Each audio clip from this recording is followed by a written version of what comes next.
Ahoy, mateys!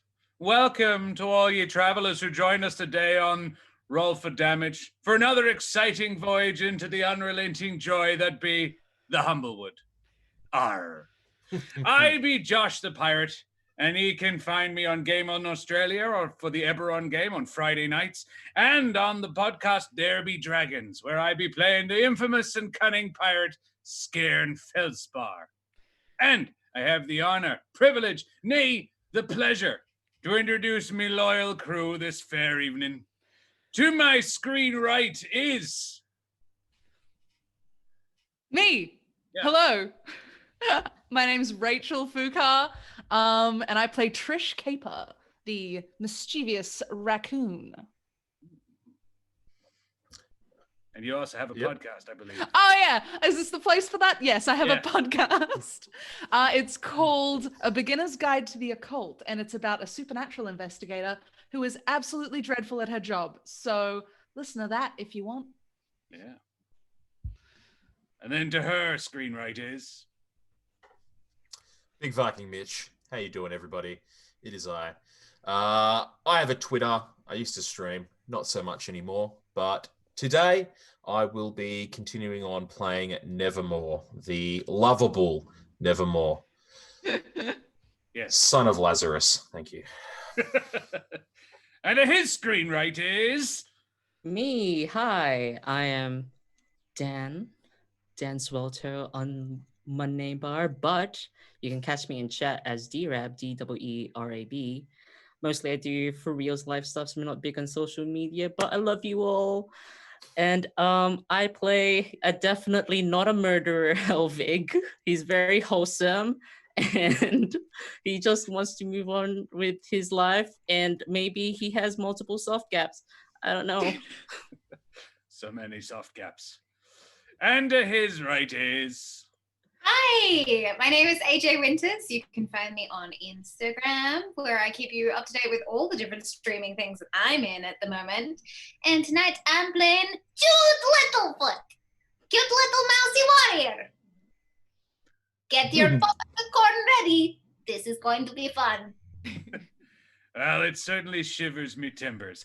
At this point, I would be very fine to raise a tot of rum to our bosun Brepai, who does our amazing art, and the shipwrights at the deck of many who crafted this here fine vessel. On the screen in the moment, you'll be seeing the artwork for Nevermore.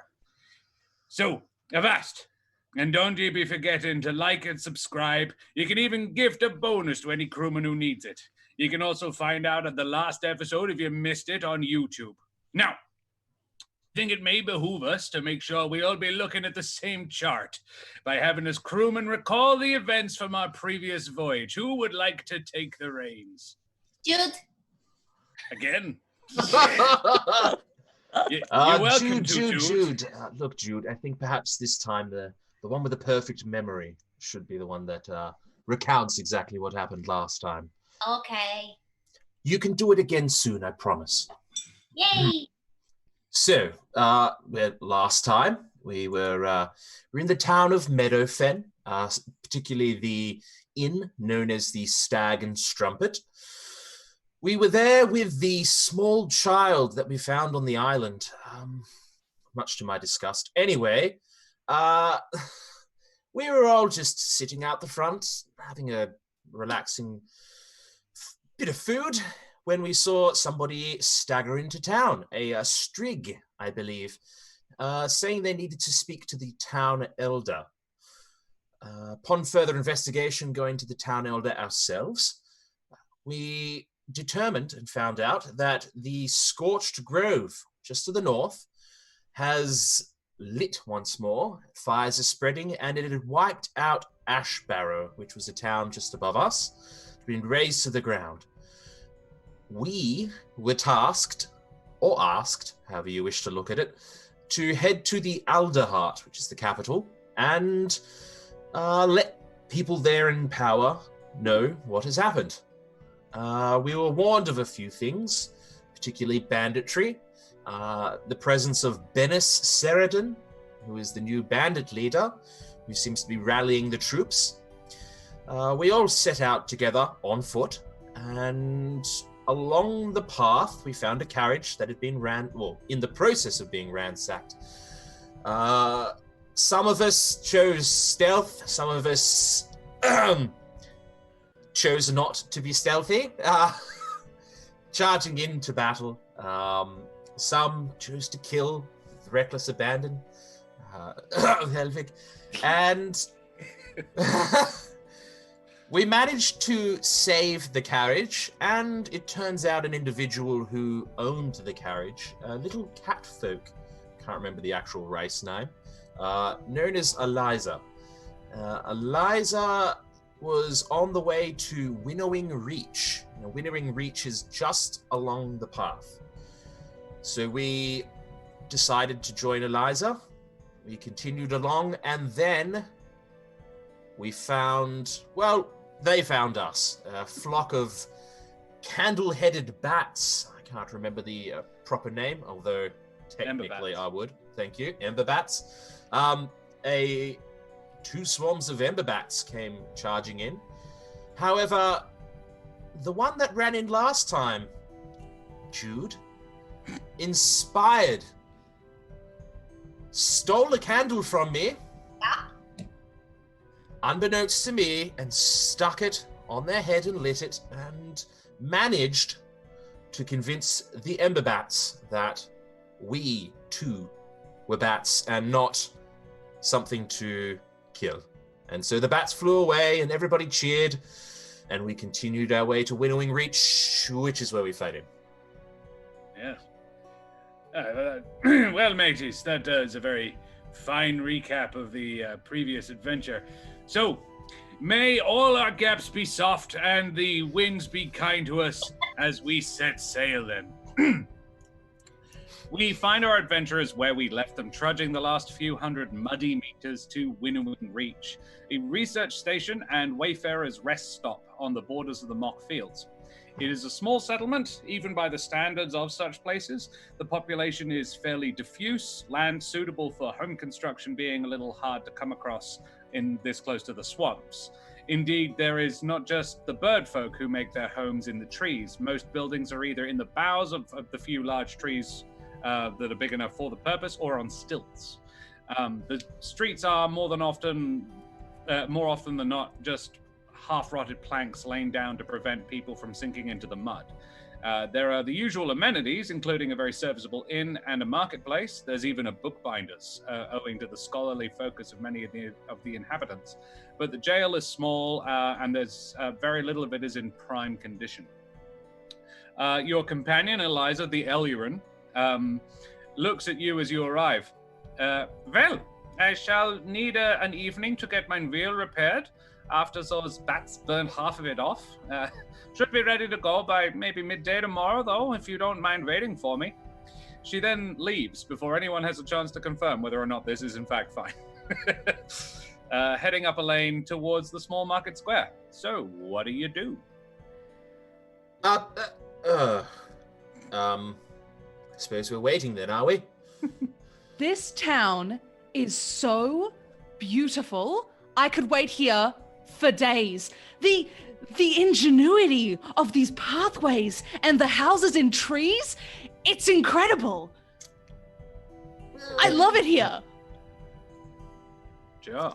Kind of screams poverty to me, but It's so ingenuity.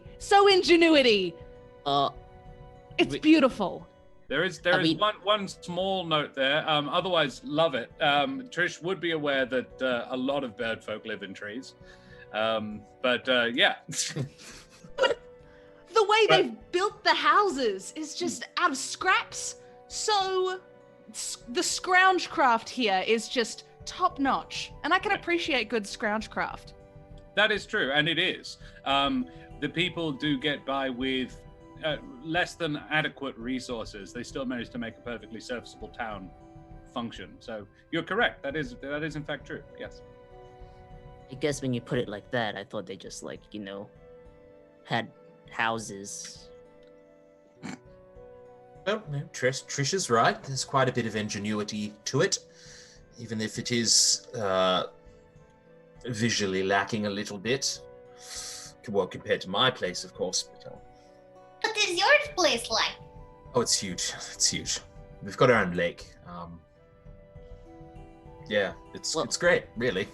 What for? What do you use a lake for? Well, that's how I knew how to row a boat and pilot the boat, because we have vessels. Plural. Anyway, so what are we doing here? What is there to do here? Has anybody been here before? No. No. Trish might have been through Winnowing Reach before. Nevermore, you also might have been through, but the other two definitely would not have been. It's laid out in a fairly standard pattern. Like from any one point, there isn't too many streets. From any one point, you can see basically all the main points of interest. If you head to the center of the town, you can see the lot of it from there. It's mainly housing, but there's an inn. There's a couple of novelty stalls for. The whole place is geared for researchers who go out into the mock fields to do research and other creatures that inhabit the swamps. They're really good for magical ingredients and magical research. Cool. So a lot of the local industry is geared towards supporting that. So the bookbinders, there is an alchemist, there is who sells reagents and things like that. You could probably acquire potions and the like there as well if you've got the coin. There is a small local library. A few other bits and pieces. The inn is called the Wrangler's Rest. You, Nevermore, would certainly know that, and Trish may well be able to guess this, that one of the local professions for people who aren't actually researchers is slime wrangler, as in someone who acquires slimes. Hence the term slime wrangler. So there's probably a lot of slime in there then. Ugh. Probably not. No, in fact, you can see it from here, and there is a half bucket, sort of like a what's the term? It's one of the like a wine cask, but cut in half, that you can actually stand in up to your knees and basically clean yourself before entering. There's a sign on the door that says "Strictly no slimes allowed." I actually do have a suggestion if anybody's open to something. I think, given that we've been sent towards Alderheart to speak to those in charge there, and this place is arguably closer, maybe we should, while we're waiting, let somebody in charge here know what's going on. Yeah, you can certainly. I mean, kind of seems pointless heading past and then letting somebody know in Alderheart, and then the person in Alderheart has to come all the way back down here to let them know. Might as well. And I suppose we'd have to go to the inn to find out who lives in this town and ask the local people there, right? And of course it would be rude to go into the inn and not order anything to eat. I mean, we gotta patronize the place. So I like this plan. It is early evening. It's it is early evening, so it's an appropriate time to have dinner if dinner was wanting to be had. Dinner is always wanting to be had. Sure, we can eat. Let's do it. Yeah, okay. Yeah. Food hasn't eaten since morning. This is true. And you've had a busy afternoon, what with the turning yourself into bats. We should buy candles. Well, they did come in handy. Yes. Yes, but you have candles already. No.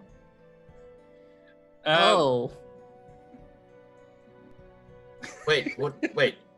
So, one moment. Where did you get those candles from then if you don't have candles? Yeah. Well, Jude took them from your bag. Jude, sorry. It's okay, Jude. Okay. You did a good job. What? Just, let me know next time, perhaps, because I might need the candles for something, and they won't be there. And they're my candles. My candles! You're not going to kick Jude? No, I'm not going to kick you. I've raised my voice, and I feel like that was all I needed to do. Okay. But yes, I'll take some coppers for the candles, thank you. Dude has no copper. How are you supposed to get food then? Have you got silver? No. Have you got gold? No. Jude's got friends. Dude has friends now. I don't know why you're looking at me. I don't have money. Jude's got a friend with a lake and multiple vessels. No! My father has the multiple vessels in the lake. He sent me out with nothing. So I have nothing. That is what I have. Well, I have 50 gold pieces, so dinner's on me, friends. Oh. Really, you don't have to. Like, Okay. Thank you, Trish. As I That's very kind recall, of you all have about 50 gold pieces. yeah. Like when you were on the island, I don't remember if Trish shared the gold out, but she definitely got like 200. Dude did have gold, but Dude also does not have a bag. So... I've got 65 gold. There you go. Yeah. That's what I thought. Well, looks like dinner's on Trish. Thank you, Trish. It's very kind of you. So you make your way to the local inn. On your way there, Trish, can I get you to roll a perception check, please? Why not? Yeah, let's begin as we mean to go on. Excellent. Yeah, all good. You you're walking up the lane, and you notice a stray cat running along behind Eliza, and you're like, oh, it's kind of deconstructive. And then you get to, you get to the Wrangler's Rest. It is a pleasant building filled with rowdy laughter, pipe smoke, and a cast of colorful characters, including a hedge barman and his servant bouncer. There is a trio of rough-looking Mapache at the bar with the look of prospectors about them. They are smoking and sipping unenthusiastically at their drinks, and a loomer in the corner bashing out a jaunty tune on a piano that is in dire need of tuning. Oh, music! Oh. Runs to the piano and starts playing on the key. Can you play? No. You basically just augment this loomer's music with random notes. Yeah. And she looks down at you and smiles, and then sort of tries to brush your hands out. Later. I'm I'm playing now. Oh, okay. One more. And she smiles like she hasn't been bothered by this. She just sort of, weird. I run back to Helvig. It plays music. You press the thingy. It then make a ding. Yeah.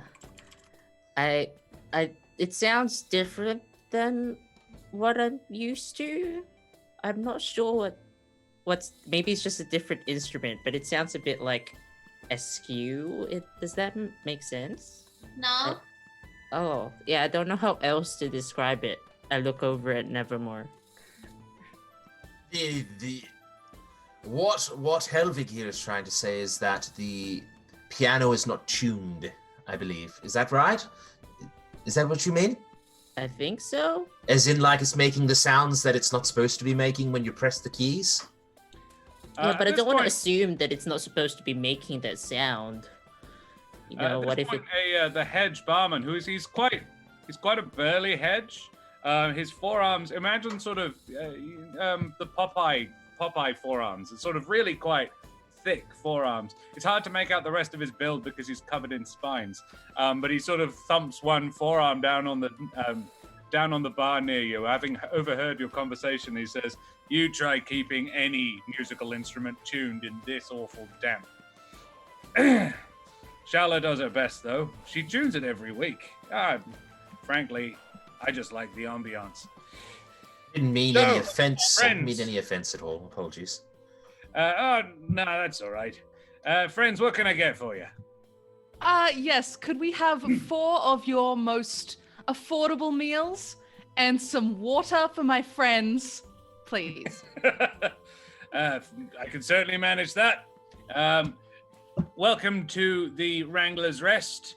We have a very fine selection of wines and Preach. the finest selection of craft ales this side of Alderheart. Wonderful. I'll have 1 ale and 3 waters. Thank you. Marvelous, marvelous. And Thank you. 4 reasonably priced meals, is it? That's correct. Very well, very well. Any requests? There's basically, it's all, the one meal we do is reasonably priced. Oh, What's that Basically- meal? What is that meal? A hearty stew. Ah, good. Yes. Anything but potatoes. Oh, it's Oh. got potatoes in it. Don't you worry. Oh, Can sounds you imagine perfect. a different crop growing successfully around here? Well, he, can I uh, ask he, you a uh, question very quickly Oh yes, certainly. before you run off and get us those? Just kind of turn to Trish. Affordable meals. Is there somebody who's like in charge around here in this settlement? Oh, all right. Yeah. Waldron Crane, the magistrate. Waldron Crane. And where might we find Waldron? Well, if you head back to the marketplace down the alleyway you probably came down to get here, you make a left. It'll be it's a large building with a platform around it and a couple of cranes hanging off it. Wonderful.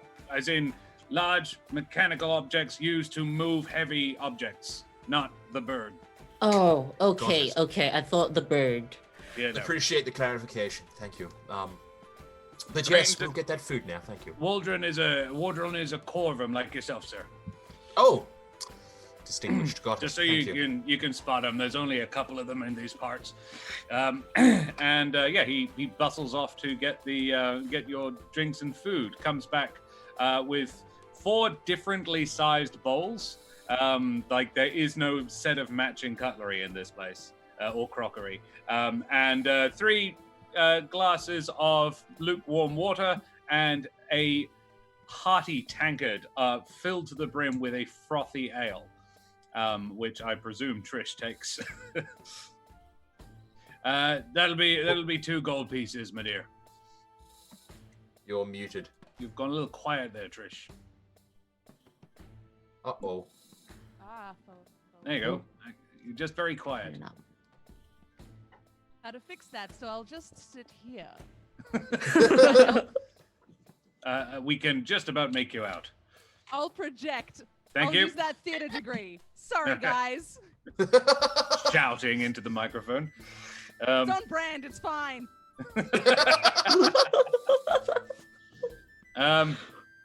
He presents them to you and he says, if you've been needing somewhere to stay, we also have rooms for a very, what's the phrase, reasonable price as well. Good. Well, I'll take your best room. Thank you. He says, certainly, sir. The rate's 2 silvers a night. 2 silver's reasonable, and I'll It is. hand him 2 silver. It is quite reasonable. I was just being a smart ass. So yeah, I'll hand him 2 silver. Sure. No, I And he's don't like, think I oh, should. you can pay me on the morning, my sir. Well, if that's the case, sure. They're sleeping in like a fire pit once the fire is out, so it stays warm. Well, the rooms are quite warm too. Oh, good. Sorry, what? You sleep in a fire pit? Yeah, like when the fire is not there and it's nice and warm. You sleep in like the ash, the warm ash, and stuff. Yeah. Don't Cool. you? No, No? Don't do that, no. you're not burnt or anything, right? Or like, A few times. oh, Okay. The barman whose name you pick up from him talking to other people is Gustav. Stuff. Beautiful. Yeah. Sort of bustles off. He's like, yeah, well, this is an awkward and strange conversation, and leaves. He's like, I'll have the missus do up 4 rooms for you if you fancy. Thank you very much. So he walks away. Yeah. So, busy day, gentlemen. I'll lean across to the 4 map hatch that are lingering at the bar, having a drink. Yeah. Do you get much done today? Watch, guys, watch. Okay, I watch intently. Fascinated by this. All right. One of them turns slowly to you. The other two just sort of. They're making the look. They're trying to look like they're ignoring you, but they are paying attention. And one of them just turns slowly to you and says, "Yes." Great, good conversation. Catch you later. I'll just like hop up from my chair and awkwardly shuffle off. Oh, damn, that didn't go how I expected it to. Jude walks. Did you expect it to go? Jude walks up to one of the map hatches. I like your vest. It's a nice color.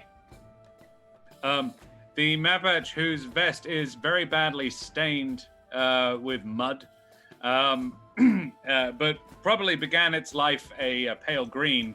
It's not that now. But it's covered in pockets, several of which are bulging with contents. Turns to Jude and goes, "Thanks." You're welcome. Trish, What's this ale? A very tasty drink that makes me feel nice. It's Trish, it is easily the finest ale you've ever tasted as well. This is I love this town. This This- best place I've ever been. Gustav has amazing taste. Certainly an ale. In interior decoration, it's so-so, but the ale is good. Oh, Trish, Yes. Trish. Yes. I'll Yes. kind of like move aside a little bit and gesture for you to come over. And I'll squat down near you. How do you talk to common folk? I don't know how to do it. I tried. I'm trying to, you know, I appreciate how do you talk to commoners, filthy commoners like that? tip How number how one. close to them are you? I'm saying it a bit. I gestured to go away. Okay, right. I gestured to go away, yeah. I keep watching Nevermore thinking that it's not over yet. The whole Jude is still with the map hatches, just like making weird comments. Here is the secret to speaking to common people, Nevermore, and listen very closely because I think this will help you a lot. The trick is to know that you are not better than them. And that's the truth. Speak to them with that knowledge in your heart and you'll do fine. I'd like to make an insight check if I could. Oh, please do. To insight exactly what? To What are you see trying to whether or not knowing that I'm not better than them is actually Possible. what I need. Okay. Oh, it's a 10. You're trying to determine whether or not Nevermore can intuit that this is in fact accurate. Yes. He definitely does not. I tried. This is if we are on a scale of 1 to 10, from good person being 1 to dickhead being 10, he has shifted possibly a single decimal place. Cool. All right, I'm I would fine say with that. he's a full integer, one closer to the correct direction.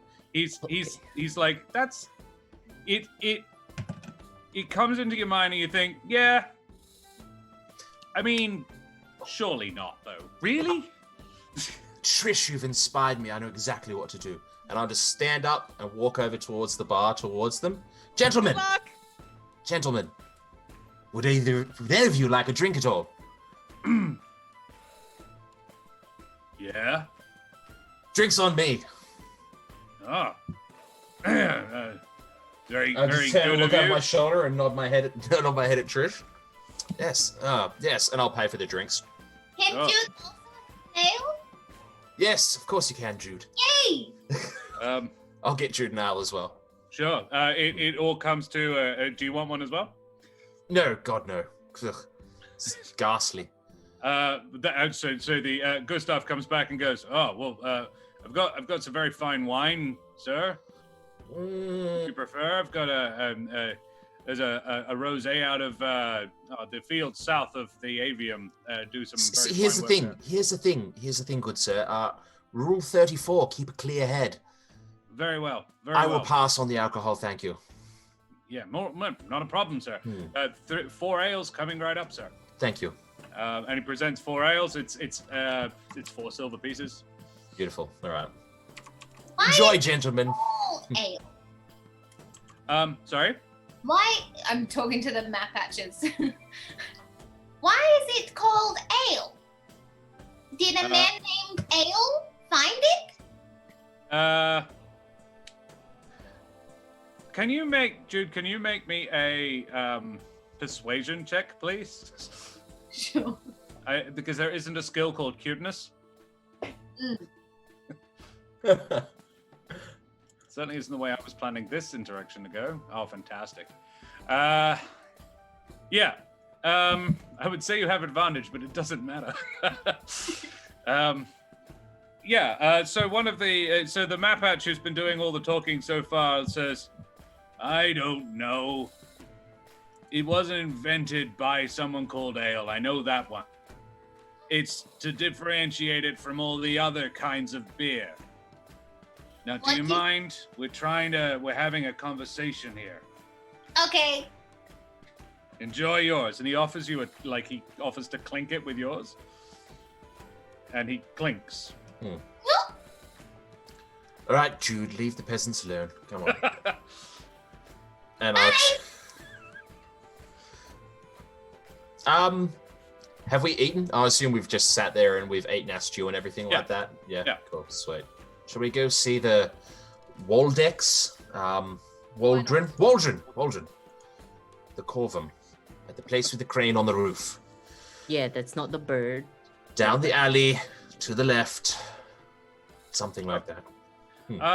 Can I get another? So you all head back out again? Sure. Can I get another perception check from Trish? Dude does not like ale. Doesn't taste nice. Oh. No, it's all good. Dude's tipsy now. That so is. I want to stress of your perception checks this evening, 3 9s and an 8. That's very impressive. having a good Consistent, day. if poor rolling. Cool. Yeah. It's you notice it's getting a little dark now. The shadows are lengthening, and generally speaking, it's hard to make out stuff in the gloom. You head down the path. You get to the building described. It's quite easy to spot. It is. If Trish likes some of these other buildings, she loved this one. It is covered in Scroungecraft and Tinkercraft. There is 2 scaffolds. So it's a tree with several buildings within it and a large sort of a veranda around the entire thing, about 15 feet up. There is a staircase going up to the main platform that has tide lines on it. Like it's like every now and again, it's fairly obvious this place floods on a semi-regular basis, and it can be up to easily a meter deep around this particular tree. The root systems of a lot of the trees are fairly exposed, very mangrove style trees. There are 2 scaffold style cranes at each corner of the sort of, if it were a diamond, the top and bottom corners of the outer ramp. Yeah, sure. Though neither are currently in use. You head up, and there is an official-looking guard. They are in armor. There is a breastplate and a halberd. It's a raptor guard. Quite a big chap as well. And he looks down his beak at you and he says, "What's your business here?" Waldron? Is Waldron here? The magistrate is here, but the magistrate is not seeing It's out of business hours, guys. You can come back tomorrow. You can make an appointment, and I'll put it in the books for him. We have important information about fire and death. Oh, And his eyes do sort of okay. Can I get another persuasion, Jude, with advantage? That was is a good. Oh shit. Okay. Wow. oh. Spicy. He says, right. Okay. Well, We won't take up much of Waldron's time. I believe you, and yeah, sounds very, very reasonable thing. Fire and death. Can you give me any more information? Lots of burning bodies. Scorched Grove has been reignited and Ash Barrow has been burned. That one. That should Right. help. Right. Okay. And we've been sent from Meadowfen, if that helps. Yeah. Great. Okay. Okay, how I about will you I go will inside? I will go and see. I'll go and check with the magistrate and see if yeah. He goes inside and comes back out about 2 minutes later, Oh my saying, god. "All right. I'll be honest with you. The magistrate actually isn't here. It's my job to just send people along, but I will give him the message as soon as he comes back. What were you doing for 2 minutes then? Looking Figuring for out him to what see to if say. he had come back. Suspicious. We will be at the Wrangler's Rest. We will be there until sometime mid-morning.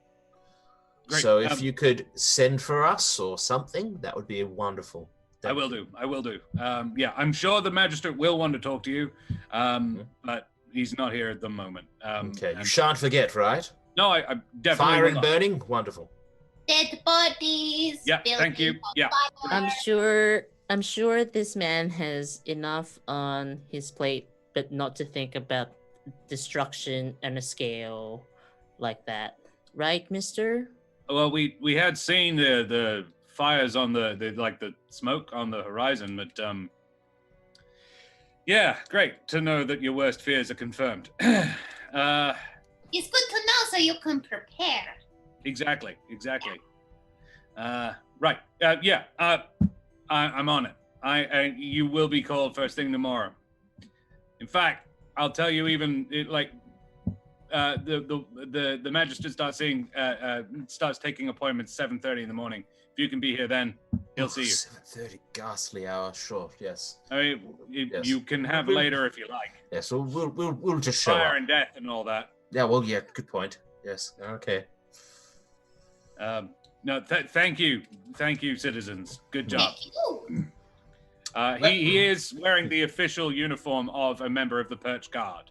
Trish would recognize this, as would Nevermore. Helvig, Jude, it's definitely an official-looking uniform. And you haven't seen anybody else in that uniform in this town. You've seen a couple of militia walking around, sort of guardsmen, but not official soldiers. This is a soldier as opposed to a local militia.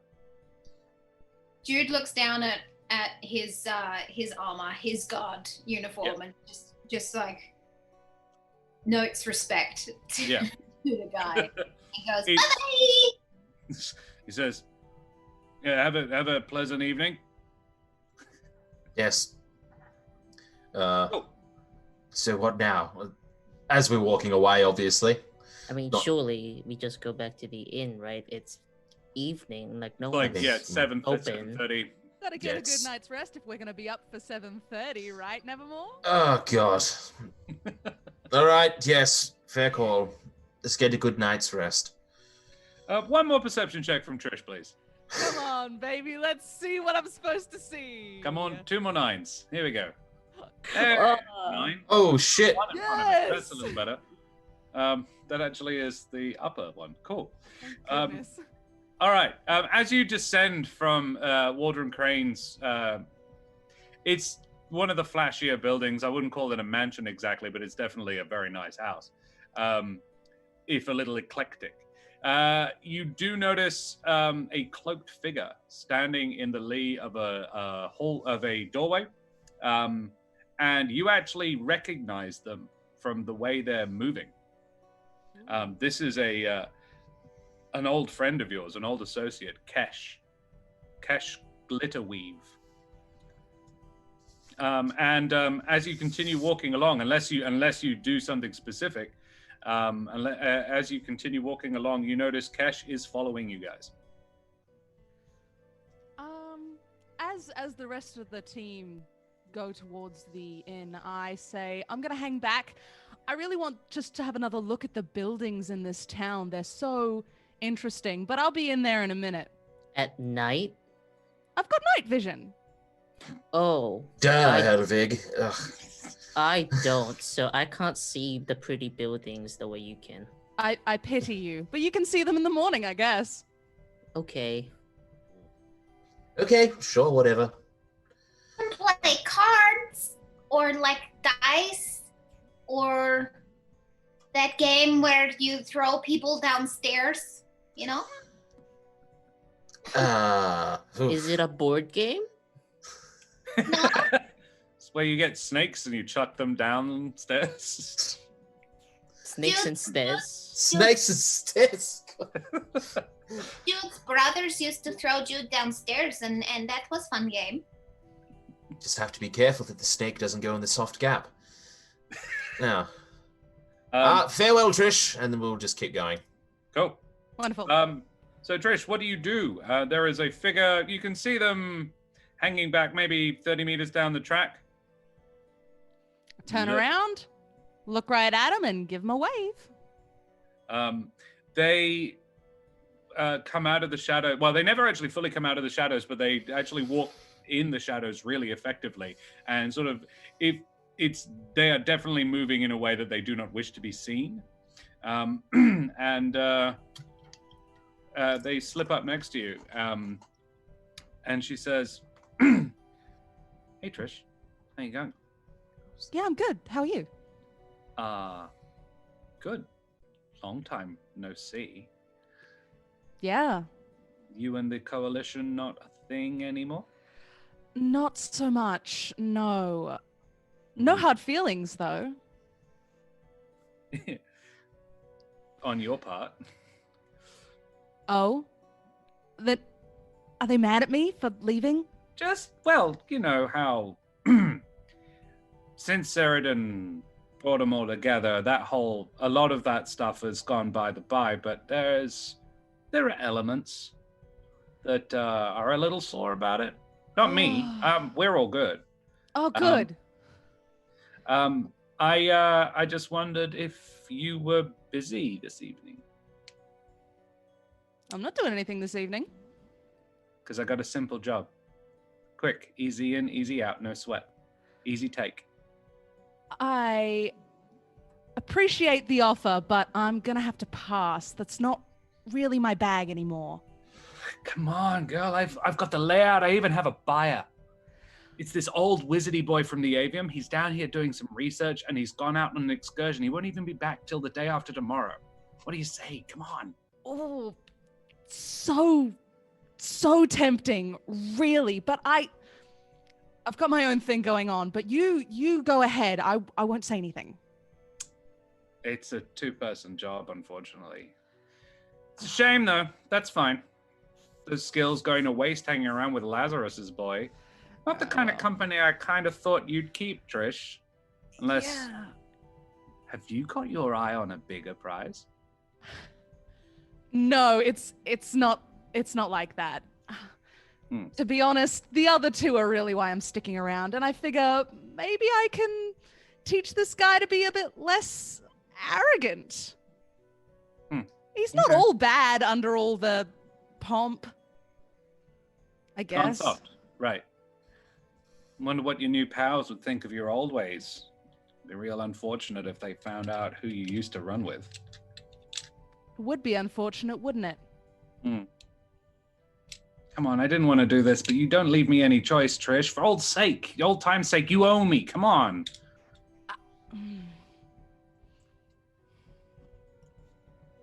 No, I can't. And if you're really my friend, you won't tell anyone about my past, please. All right. I had to try. Thank you. Guess I'll try myself. I'm Can't sure be you can that handle hard. it. Yeah. Oh well. It was really good seeing you again, honestly. You too, Trish. Take care of yourself. Watch Okay. yourself around that guy. I will. You know what his father was like. Yeah. Apples don't fall that far from trees, man. I know. Cool. All right. Let's just skip that 3 pages. Oh, my ear's really itchy. It's almost like somebody's talking about me. Oh. Cool. Do you do anything else? So you go for a little bit of a stroll, or you go back to the pub? I circle around just to make my backstory make sense, and then I go back in. Sure. No worries. Yeah. You unless anybody has anything specific they would like to do, you spend the evening whiling away the hours playing dice and mouse throwing. No mouse throwing. I try and avert the mouse throwing. There's a couple of map patch in there that are totally up for mouse throwing, but if Helvig says no, then they won't. Hey, it wasn't Jude's favorite game. It hurt a lot. It's not. I don't think it was a game, Jude. No, it was a game because there's lots of laughter and like cheating. It was good fun. Do you have fun? No, but that's not the point. I think games should be fun for everyone. Really? Yeah. Oh. Unless it's like supposed to be like a competition and then it gets really heated and sometimes quills get into people's eyes. No, it was a competition. The further Jude got thrown downstairs, the more points were awarded. Did I just overhear you say they threw you downstairs? Yeah. He said that. Is that normal, Helvig? No. Not where I am anyway. I think I that's... like this ale stuff now. Next Yeah. time somebody tries to throw you downstairs, maybe don't go along with it if it hurts. I mean, other people are laughing, but they're laughing at you, not with No. you. Yeah. There's a difference. Cool. Oh, Jude, it's okay. Come here. Just gonna put my hand. Just tap on the head. Maybe if they're like being mean and stuff and they try and throw you down the stairs, that you should like try and throw them instead. Oh no, Jude's brothers are pretty big. They're a lot Oh. bigger than Jude. And there's Oh? 16 of them, so like not a good fair fight, you know? That's a very big family. I'd like you to recount all 16 of them later at some point. Can Okay. you tell us a story about one of them? Just off the cuff. Ooh, okay. So my eldest brother, he was the first to get married. He was a very sweet, loving brother, and he taught Jude how to cook. But then he got married and went with his wife to a new place, and then Jude had to cook for the other brothers, and that was less fun. All of them? Yeah. Not a single one of them knew how to cook after the other guy? No, just Jude. God, that sucks. I had all my meals made for me. I know how to cook. Maybe we can cook together. That would be really fun. Okay. Cool. I like carrots. Like carrots too. Yay! I'm gonna rush this conversation Sorry, along now. sorry, go for it, yeah. I like carrots. Wait. It's I was lovely. about to be like, I like potatoes. Genuinely charming. But I can't handle another conversation about root vegetables. Okay. So the following morning, a small girl finds the party and requests their presence at the town magistrate's office. Oh yeah, one thing did happen in the evening. Can I get perception checks from all of you, please? Ooh.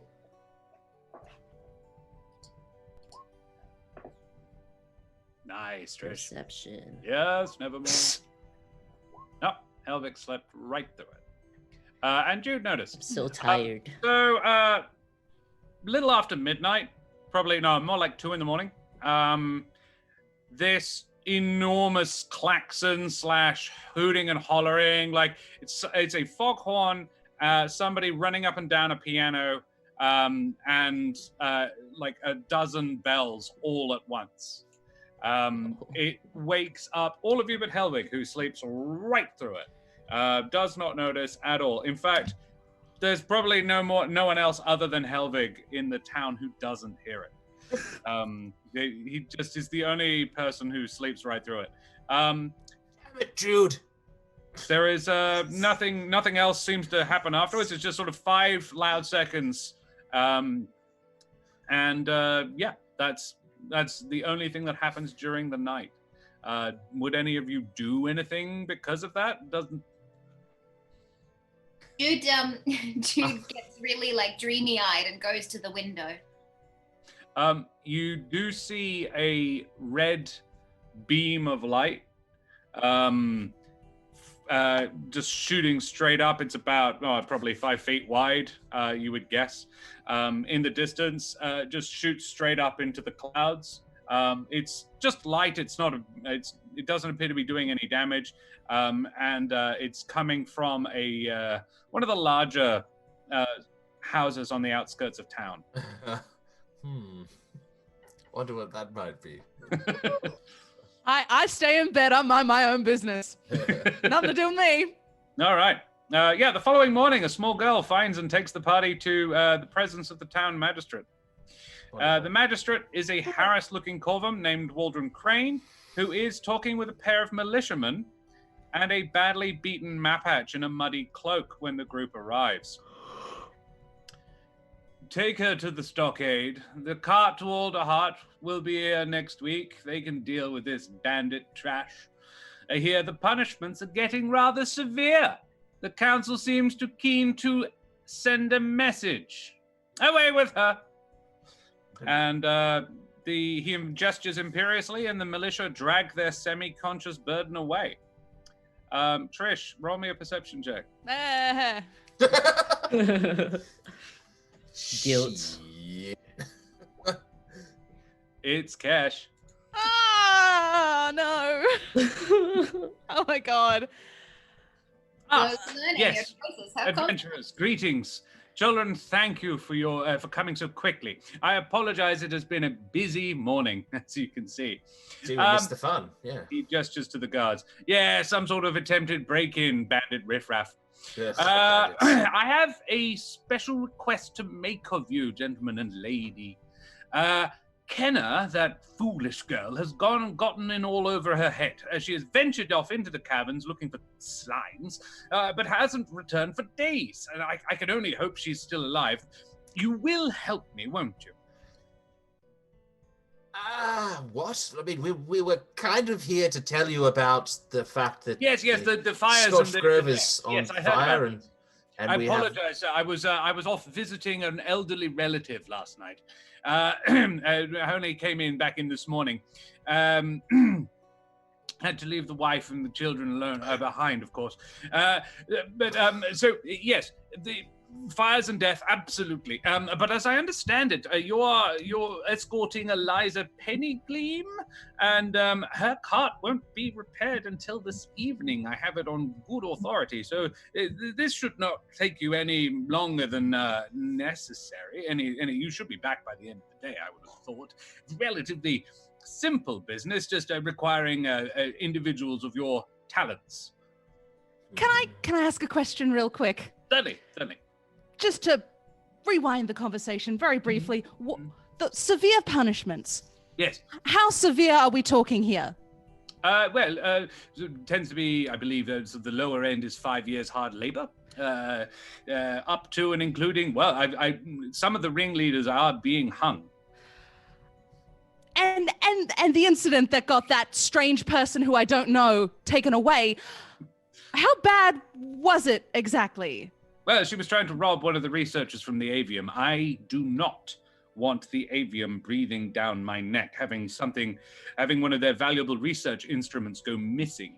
Okay, sure, but did she hurt anyone? Did she hurt anyone though? That's not the issue. I don't make the laws; I just enforce them. I'm afraid, my dear. The council in Alderheart. If you are some relative or something, you could probably petition them for a more lenient sentence if you happen to know any good character references. But unfortunately, the girl was caught red-handed, her hand in a safe containing well over 500 gold pieces and a very, very valuable research implement. But no one was hurt, and nothing was lost. Her. She almost lost her hand. So hasn't she suffered enough? Well, it's the hand that she was extending to take. I have little sympathy for thieves. I hope you understand. Here's a thought. Here's a thought. You want something from us.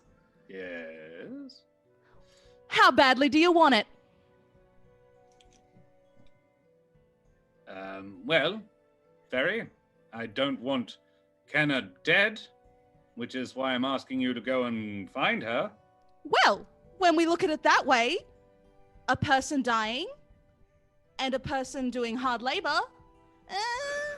Oh, I shouldn't. This girl acted alone. I sincerely doubt she's a ringleader. She won't be put to death. Can we just talk for a moment, please? Yeah, just one moment. A group huddle. One moment, Waldron. I just need to talk to our friend here, Trish. Okay. Just we'll be right back. Let's kind of move aside. Very well. What the fuck are you doing? I also follow. Those. Okay. I've heard really bad things about these hard labor camps, and that person didn't hurt anyone, and they seemed nice. I just don't want to see someone put away for something as silly as a bit of theft. She didn't even hurt anyone. Wait, Inside. Yes, and I will need a deception check from Trish as well. Yep. I'll do the same thing, please. Oh, good. I'm calling it even Stevens. Jude finds nothing wrong with what Trish said.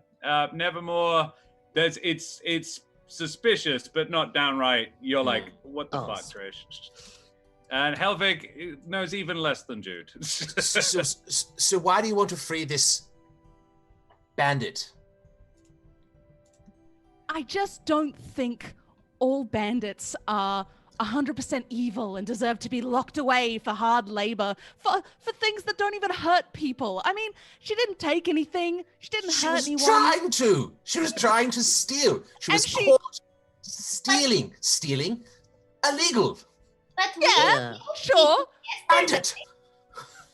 She almost lost a hand, though, so lesson learned. Almost. Right? How about we take the hand and then it'll Hey. be lesson learned? Oh, that's a bit. Oh, I That's don't. a bit much. Well, What was- please, what was but Jude saying? excuse me, but I just don't like the fact that somebody's going to come into somebody's place and steal their things. People work hard for these things, earn their money, and then somebody comes along and steals it. you don't have any money. I know, but if it was my money, I would be exceptionally upset. How Would you about care? this? We killed a lot of people yesterday, and then took their money too. Nevermore? Yeah, we may- did, didn't we? Yes, Nevermore. Listen to me. I'm listening. If you roll with me on this, I will owe you one. And I'm good on my word. Big favor.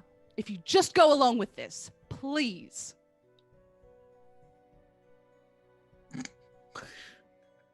Okay, but Thank you. But but Yeah. if this individual does anything sketchy or bandity at all, I will do what my father taught me.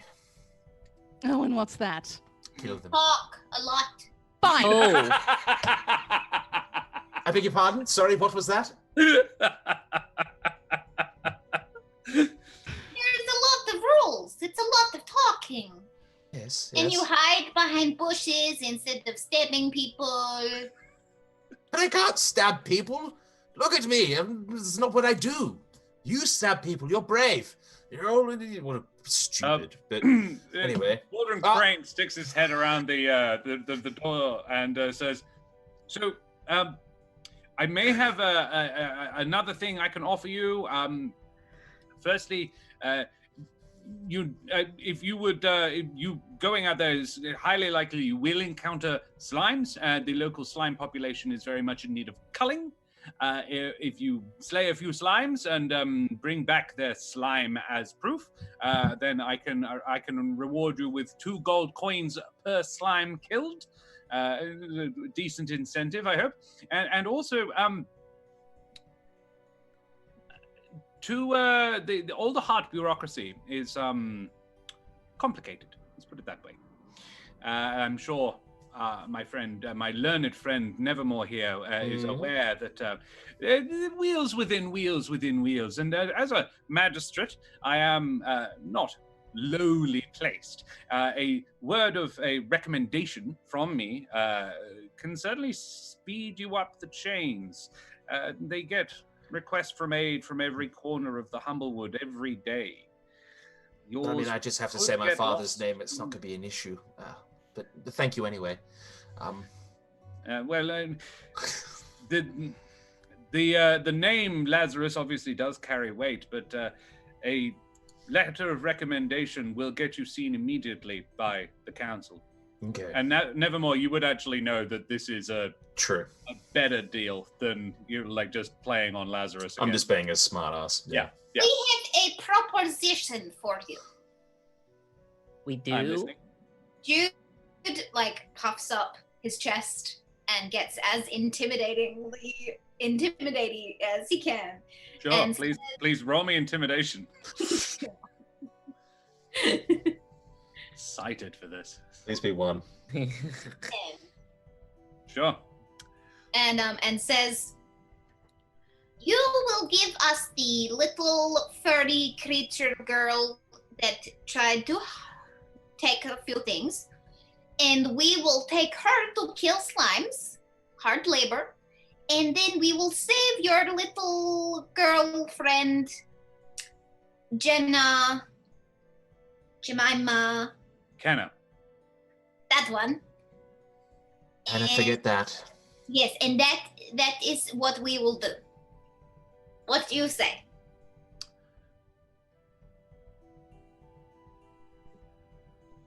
Take it or leave it. I just let me roll it. He says, "I will counter your proposition. I'm listening. You take her to all the heart." Oh, we could happily take her to Old Heart. Is that what you just said? Sorry? Yes. Yes. Yeah. You take her on the mission. Fine. And provided she survives the experience, you take her to Alderheart. Where she'll see justice, correct? Yes. Okay. Seems fine to me. Very well. I Trish? shall have her... Why do I feel like this is going to go wrong at some point?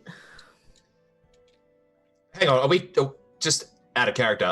Did you just say that we're taking her with us to go fight the slimes? Yes. As well? I believe so. God. That was what Jude proposed, yes?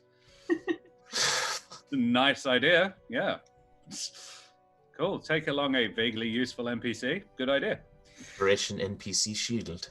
Yeah, More people, more slimes. exactly. That is what I will do. Fine, we'll do your bidding. Cool. He says, very well.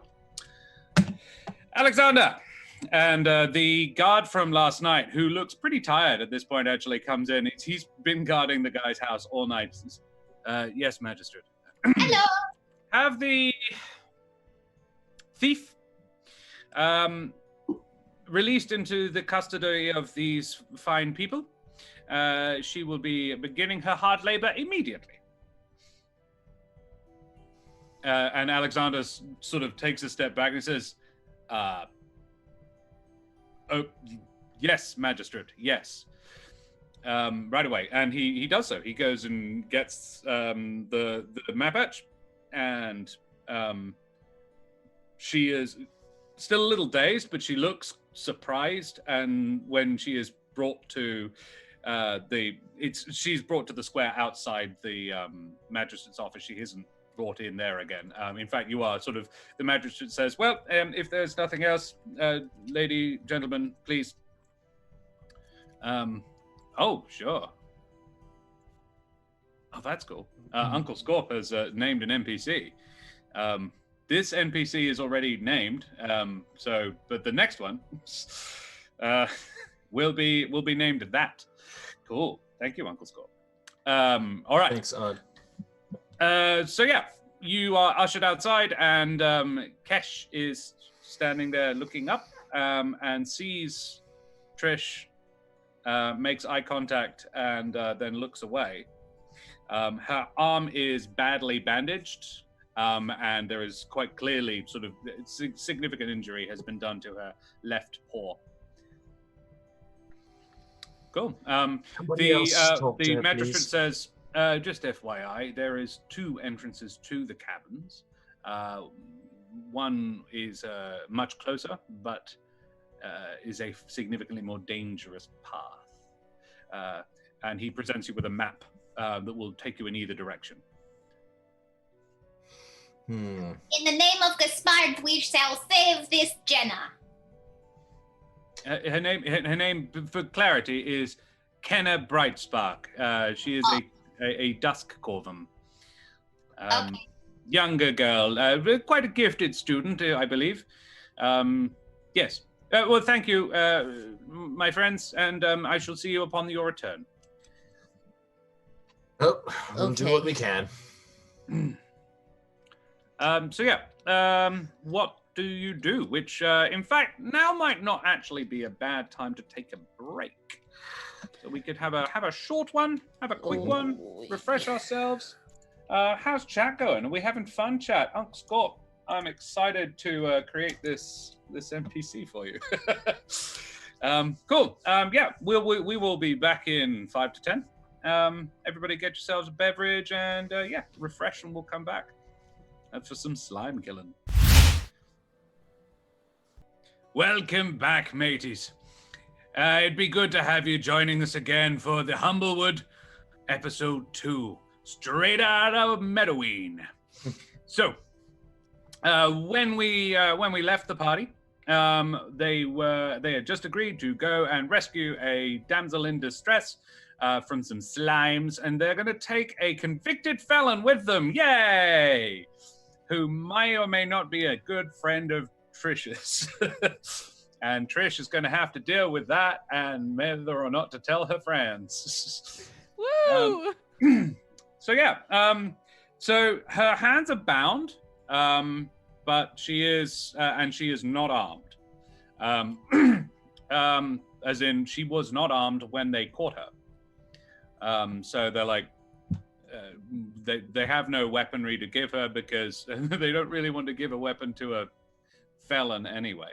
But they said, do us a favor and don't untie her until you're clear of the village. When you bring her back, while she's in the village, she will have to be restrained. Currently, any misbehavior on her part, immediately your problem. Is that clear? Yes. Okay. And Kesh for her part goes, I won't. It's all good. I don't want any trouble for them. Cool. So, which path do you take? There's the quicker, easier path, which is far more dangerous, or the longer route, which is not. What Hmm. do you guys think? And You're just not afraid. Cash goes, so what is it we're doing? We're going to kill slimy things. And she goes, oh, great. And rescue this person called Kenna. Sure. I think it's Anna. What's your name, whelp? Nevermore. My name's Cash. Cash? Isn't like cash money? Cash. Cash. With an E. Cash. Kesha. Got it. Well, your friend here has, and I say that completely unknowing. Your friend here seems to think that you're going to be good and well behaved, even though they have no idea who the hell you are. And I think it's foolish. Please do just work with us. Work with us, and nobody has to die. Yeah. Nobody meaning you. Yep. Great. No, I'm all for this plan. This is a great plan. I love this plan. I will be as helpful as I possibly can be. Yay! Can I mean, if we're going killing slimes, can I have a weapon? Of course. I've got 2 short swords, so you can have one of mine. That'd do. I'm okay with a short sword. Yeah, let's do that. Great. Sweet. Sure. Are we outside the town yet? Yeah, I'd say you're walking along while you're having this conversation. All right, I'm gonna go to untie Kesh since we're outside the town and speak to her with thieves' cant. Sure. Good call. Yeah. So I'm gonna say to Kesh, listen, once we finish this mission and save this person, we're supposed to take you to Alderheart. A lot of things can happen between here and Alderheart, and I've been known to not be a very good night watch. Just don't do anything crazy until then, and we'll be okay. And she nods and says, no, I won't. Thank you. Thanks, Trish. Thanks. I mean, if I'd had you with me, I could easily have broken open that safe. The trick was, and I had some idea of this, the safe has 2 locks, and they're 7 feet apart. And you have to undo both at the same time. Ah. And I got one like almost done, and then I did the other one, and then for the final click, I tried to time it with like a broom. And the most loud noise I have ever heard.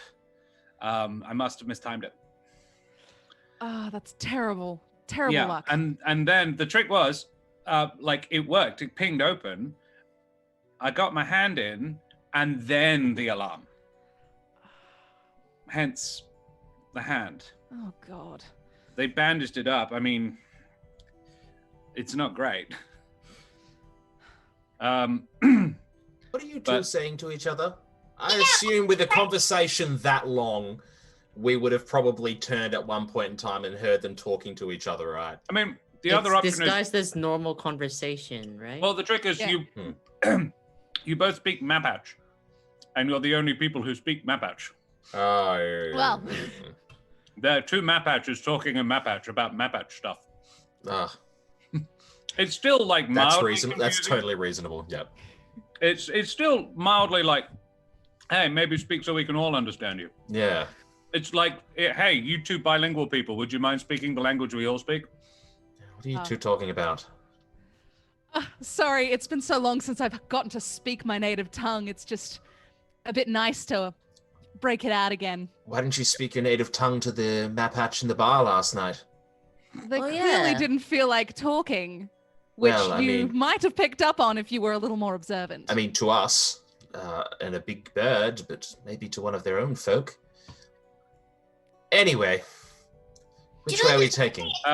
Cash would actually say, I was sorry. I was just, Trish was explaining the nitty gritty of the deal that you made with the magistrate. And I mean, I get the impression that it was sort of her idea. and I was just thanking her for it. But I should actually thank all of you. You went out on a limb for me, and I appreciated it. I owe you all. I owe you a lot. Yeah. I'll be as helpful as I possibly can, and I'll still owe you a big one. She's actually got a small glimmer of a tear in her eye. Like, this is actually pretty amazing. I did not expect this from these guys. Maybe from Trish, but the fact that Nevermore went along with this and clearly had to go along with it, she's like, I may have misjudged this dude. Trish might actually not have been completely full of shit when she said Lazarus's daughter isn't a total prick. Son isn't a total prick. Sure. So which way are you going? Which path are you taking? Short or long? I know Jude's vote. I vote for the safer, less murdery path. What about you, Trish? Well, I like being alive, so my vote's got to go with the safer path. About you, Kesh? Safer, or do you like to live dangerously? I mean, there is a... Doesn't matter. We're going to go the safer path. Okay. I was just going to say there is a bounty out on slimes. More dangerous path, more slimes. Yeah, and their sense of adventure. And that. But I'm More up for whatever sense you of guys want to do. dread. I mean, I also like to live. the longer we stay out here, the less time I get to spend in the stocks, so that's fine too. Look, I would vote for easier but longer. Well, I mean, we do have to make it back here by the evening. Is one of them going to be? What's the time frames in, like? Were we told if we took the long way or the short way, if we'd still be back? What's the deal? From the map, it would be the difference between getting back mid-afternoon and getting back at night. Oh, okay. Like, probably not going to be setting out this afternoon one way or t'other. But yeah, it's the difference of a couple of hours. The other trick is, this person hasn't been seen in several days. They could be in trouble. A few hours could be the difference between finding her and finding bits of her. Yeah, still find her. There's a damsel in distress, and so we shall go the quicker path. All right. I've been swayed by Jude's bravery and the promise of slime money, so let's go short path. I've changed my vote. How hard can it be? Am I the tiebreaker here? I mean, I'm up for whatever. Fine, we'll go the dangerous way.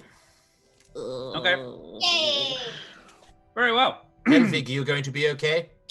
Oh, I'm sure it'll be fine. I'm fine. Sure. Well, you take a pretty direct path out of Winnowing Reach.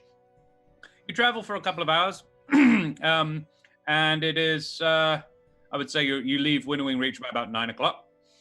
And the sun is just about reaching its zenith when you are passing through a pretty nasty stretch of bog. Yeah, this is you're according to Waldron Crane's map, you are pretty close to the first entrance, the primary entrance. What order are you moving in? Jude is first. I assumed that. Okay, cool. Jude, can I get a perception check? Yes. The mists are pretty thick, so it's quite hard to see around. But Jude nails this. You're wandering down a winding path. Jude is doing his very good job of avoiding the boggy pools and getting places where you're going to get stuck. Jude, you can see rising out of the abyssal murk two slimes. They are pretty much on you. They were lurking in pools in which they are basically invisible. They have sensed you coming, and they appear pretty much on either side of your track, no more than 10 feet from you on either side. Heck. So we will bring up a map because this is a roll initiative sort of situation. You'll have to You'll have to excuse me reusing the map. That is the bog map. Can you get you to place your... I will move them because I was just leaving them there. In what order you're traveling? I want to be directly behind Kesh. Mm-hmm. And the entire trip, my eyes have been on Kesh, making sure Kesh doesn't do anything. Very well. I'm I'm at the back because of my quills. Oh, sure. You're vanguarding? You're rear guarding? Yeah. Rear guarding. And can we get a Trish on the map as well, please? Drag and drop. Yeah, sorry. My other window thing was in the way. There we go. Adorable. Okay. So this is the grouping. Mhm. All right. So Jude, we have a caustic slime coming up on one side of you, and the other comes up on the other side of Trish. Ugh. These are, from looking at them, caustic slimes. They have a nasty, sickly, greenish tint to them, and you are aware, all of you are, that they have acidic properties. Can I get you to roll initiative for me, please? Oh. I've got a Alright. Trish already. Excellent. Come on. That was a lot. Oh. I rolled a 20. Did you? So if you click on, I need you to click on your actual Click on your character and token. jump to your map, jump to your thing from there, please. There you go. There we go. I will adjust for what you've already rolled, though. Yeah. Which was a 10.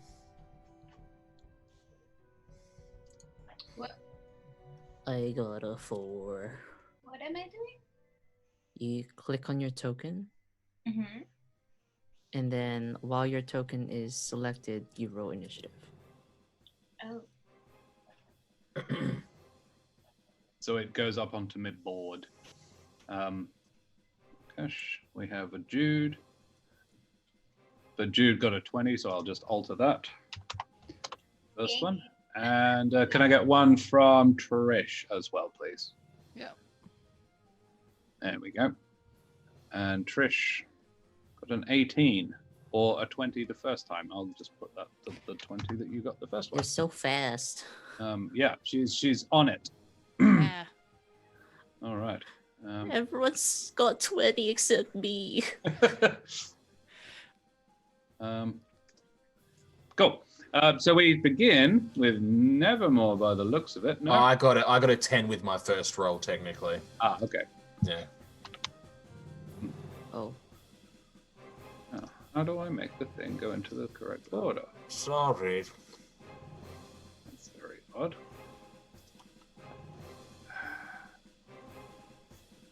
Numerically. This I'll is- do some intermission music for you in the Yeah. background. It'll be Trish first. Glorious.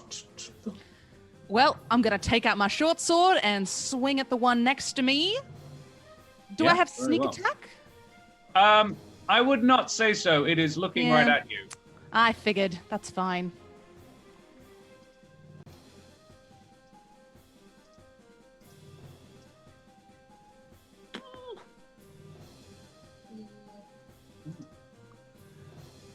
All right.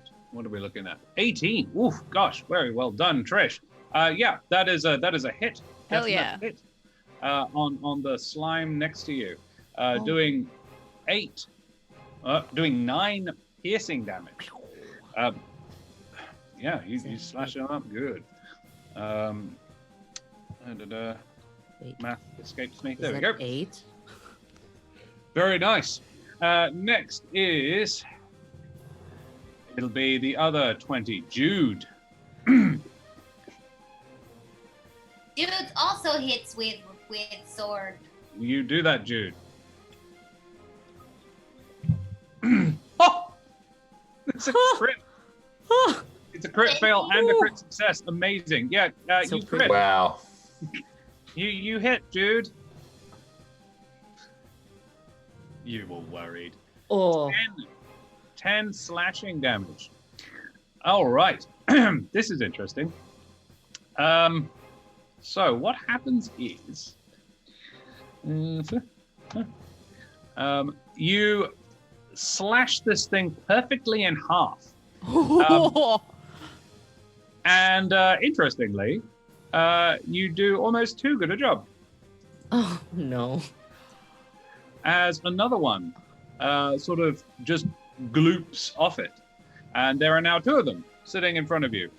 They've definitely taken damage. They are significantly smaller than the original, but there are now two smaller ones. They are, in fact, class size small rather than size medium. So they're now my height. Yeah, they're about Jude's size. So you've literally cut it down to size. Does it count as one slime or two slimes? It is two slimes. Pick on someone your own size. That is what they were doing. And they're just like, blah, blah, blah, blah. That is how slimes express themselves. Cool. Beautiful.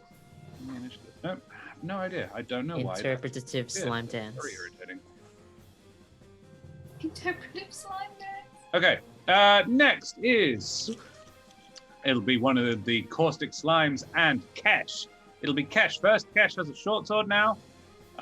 So it'll be... it says dagger, but it's a short sword. A 21 from Kesh. All right, sure. Kesh does 5 piercing damage to the one that's attacking Trish. She's got your back. Hell yeah. It does some damage.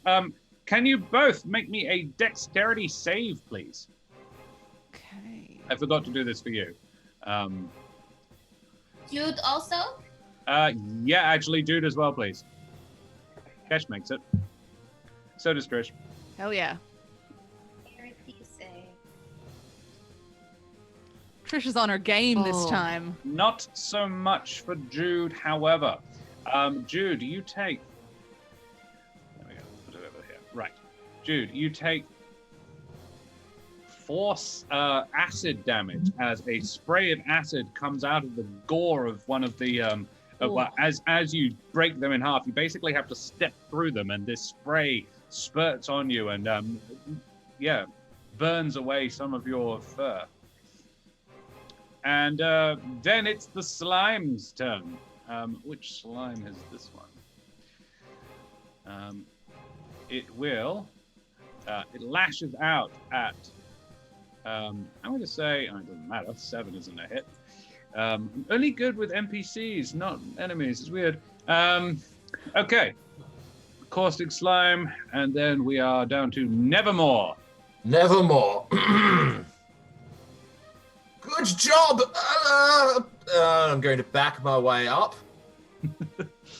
That looks like it burns. So does this. And I'm going to shoot a firebolt at the one that Trish and Kesh are fighting. Very well. And Roll me an attack. He's gonna do that. Oh, that's a 20. Yeah, you And hit. it'll do 3 fire damage. It takes 3 fire damage. It squeals. And because you're a long way away from it, it doesn't matter. So it won't get acid on you. And now it's now it is one of the caustic slimes that are attacking Jude. It is going to pseudopod you. A what now? Pseudopod. It's gonna slap Pseudopod. you. With its little... It makes a pseudopod slam attack at Jude, but Jude is heavily armored, even with the acid damage, and it just sort of bounces off. It's not effective at all. Then it's Helvig's turn. Okay, I stay where I am. And I'm gonna cast Eldritch Blast at the one Trish is fighting. Very well. Yeah. That'll hit. In fact, you blast it apart. Trish, can I get another dex save, please? Alrighty. And I'm gonna have to do one for Cash as well.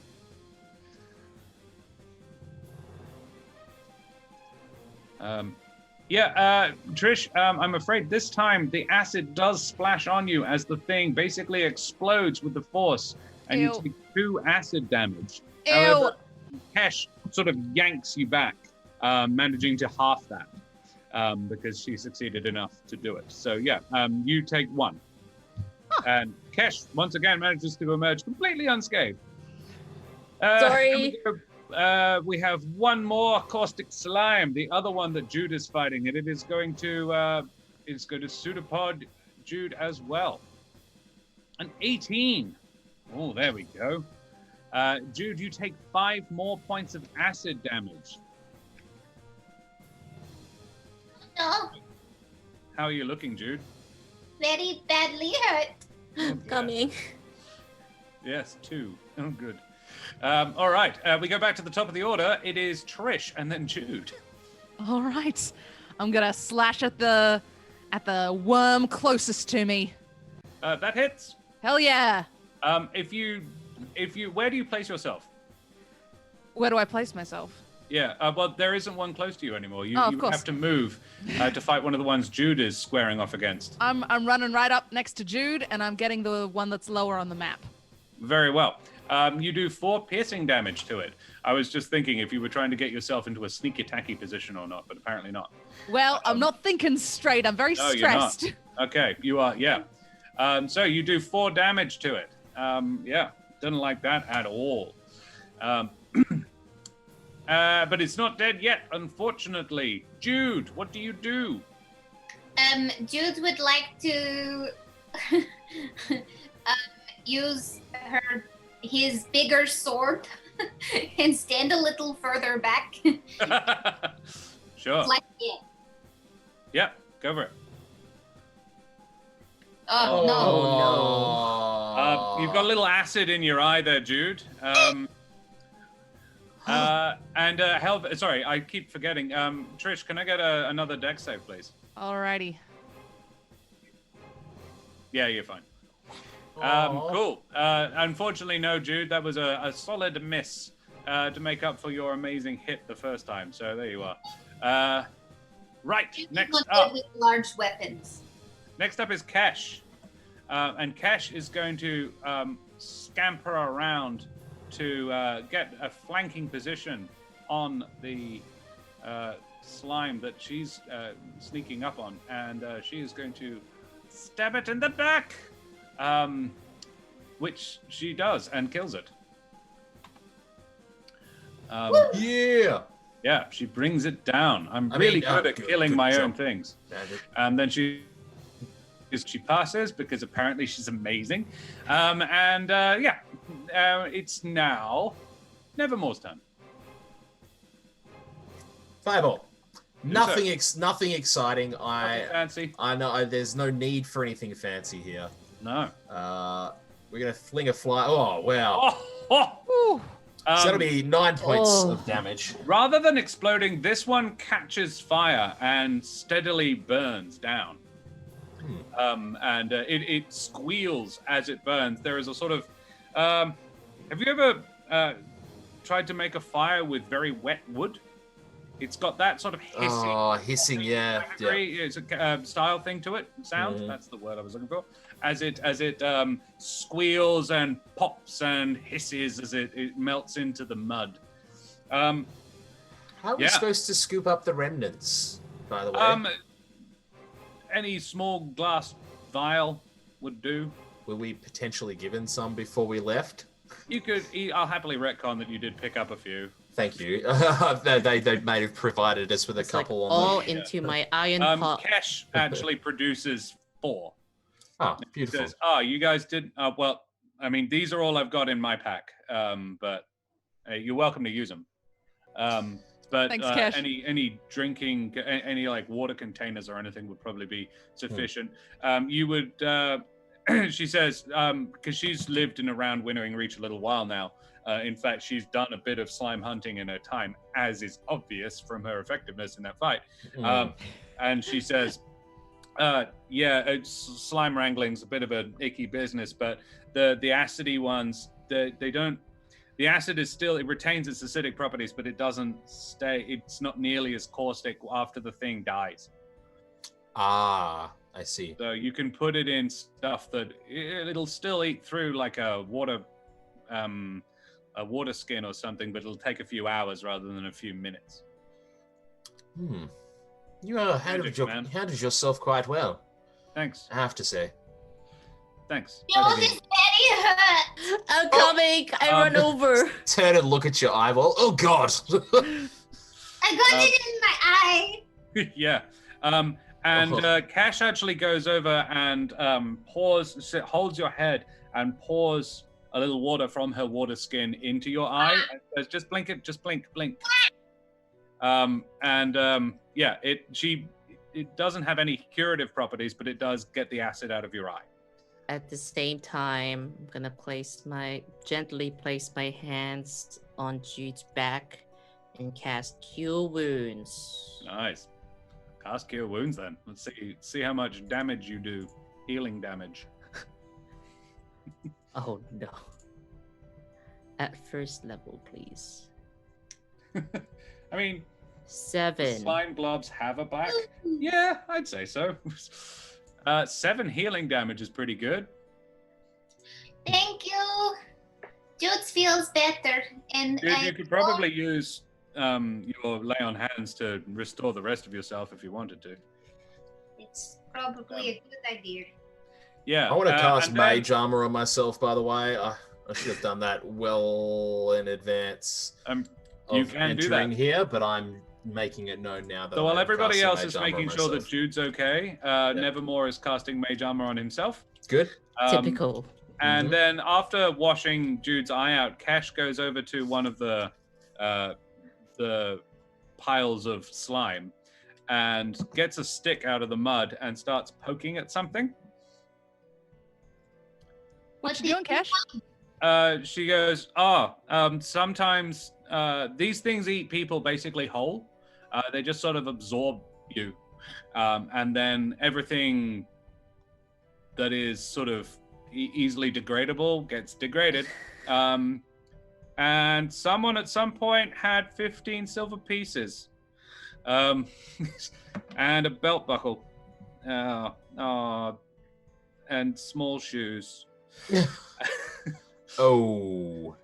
And she sort of fishes out the money from the slime with the stick, which is again hissing gently with the acid. And she says, "I mean, Probably a jabeen. What? Oh. she says, I'm just saying, small shoes. That's all. no, these are bird folk. Oh. Probably a luma." Yeah. Corvum are the biggest of the bird folk. They tend to be towards the And the biggest 6 foot arseholes. whereas luma tend to be size category small. She sort of rinses it all off and then says, "You know what?" and hands you guys the 15. Like, says, "Well, actually, there's 5 of us. That divides quite nicely," and gives each person 3. Sweet. I don't know if you're going to be able to spend your money, though. That's the problem. Hey, look, you can always hope. Do you mind if I keep it? You can keep it. Oh! About, like, earning rather than stealing. My father probably would have cut your hands off if he'd done something Well- without him saying, but I'm not my father. And you helped us, so keep your 3 silver. Then she says, it hands you one of the vials and says, "Want to get some slime?" You can. I did not realize that they ate people and I don't like it anymore. No. You liked them before? Well, I thought it would be like a fun adventure with like slime creatures. I didn't realize it burns you and they eat you. I don't like it. What have you learned about everything that we've faced so far? Everything's out there to kill you. Unless you're like safe, I don't know. Kesh goes, they don't all burn you, if that helps. Some of them, like, stick you to stuff. What? There's more than one kind. There's the sticky slimes, and then there's the burny slimes, and then there's the bigger ones are like elemental, like magic ones. Oh. Don't tangle with those ones. So like different flavors of killing you slimes, all Yeah. hyphenated. Yeah. Piece of advice: stay clear of the slime trail of the sticky ones. Got Okay. it. Noted. It's like they Noted. can sense anything that goes into their slime trail, Oh, and they can move a lot faster on it. Oh, okay. Hey. so like a spider. Sure. It's A like little- a like the web. speedy Yeah, yeah, snail. yeah. A speedy snail. Yeah. Because you've noticed that these things aren't particularly nippy. Like most of the time, these things came out, but if you'd run away, they probably wouldn't have been able to keep up with you. So yeah, you find the 15 silver pieces. You and Kesh have a sort of a meeting of the minds a little bit, you continue onwards. Within about another half hour or so, you get to within eyesight of the entrance to the cave. What order are you traveling in now? Is Jude still in the front? I think we'll stick the same order. Tentatively, yes. I mean, Cash would say, do you want me to take a turn in the front? Okay. She's like, I mean, yeah, I don't mind. You took a bit of a hit last time. You gonna be okay? Jude Okay. is very brave, and Jude will continue on even though it is very scary. Cool. Well, I'm gonna stick with Kesh and walk just behind her. All right. Then Trish, I'll get you to roll perception with advantage because you and Cash are sort of working together on this. Alrighty. Come on, Trish. Let's see some stuff. That's No, it was initiative, perception, but, wasn't it? Listen, You are ready for this fight. I am perception. That's better. That's amazing. I got Eric. great eyes, guys. Pair of 19s. Nice. Yeah, you notice stuff. You notice all the things. Nothing escapes me. Yeah, you Oh, notice the two stickies, the two sort of light pale blue slimes that are sort of glooping around the entrance, if glooping can be considered a verb. Yeah, I think it expresses, it's quite onomatopoeic, I Yeah. like it. They are moving fairly aimlessly. You've spotted them, you're easily 100 meters away, and they don't appear to be aware of you at all.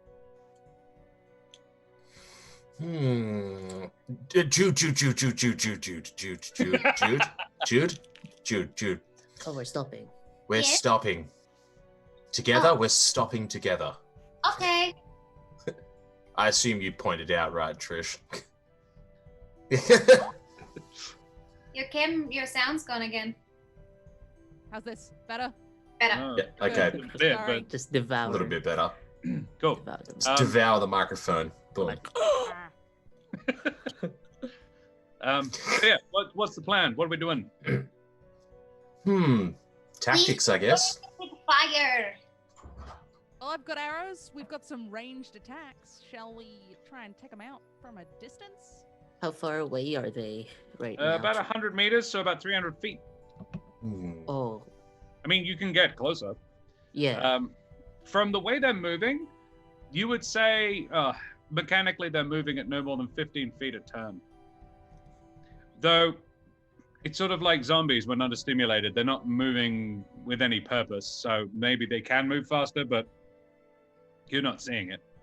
Look, I'm quite capable of just shooting little bolts of fire over and over and over again.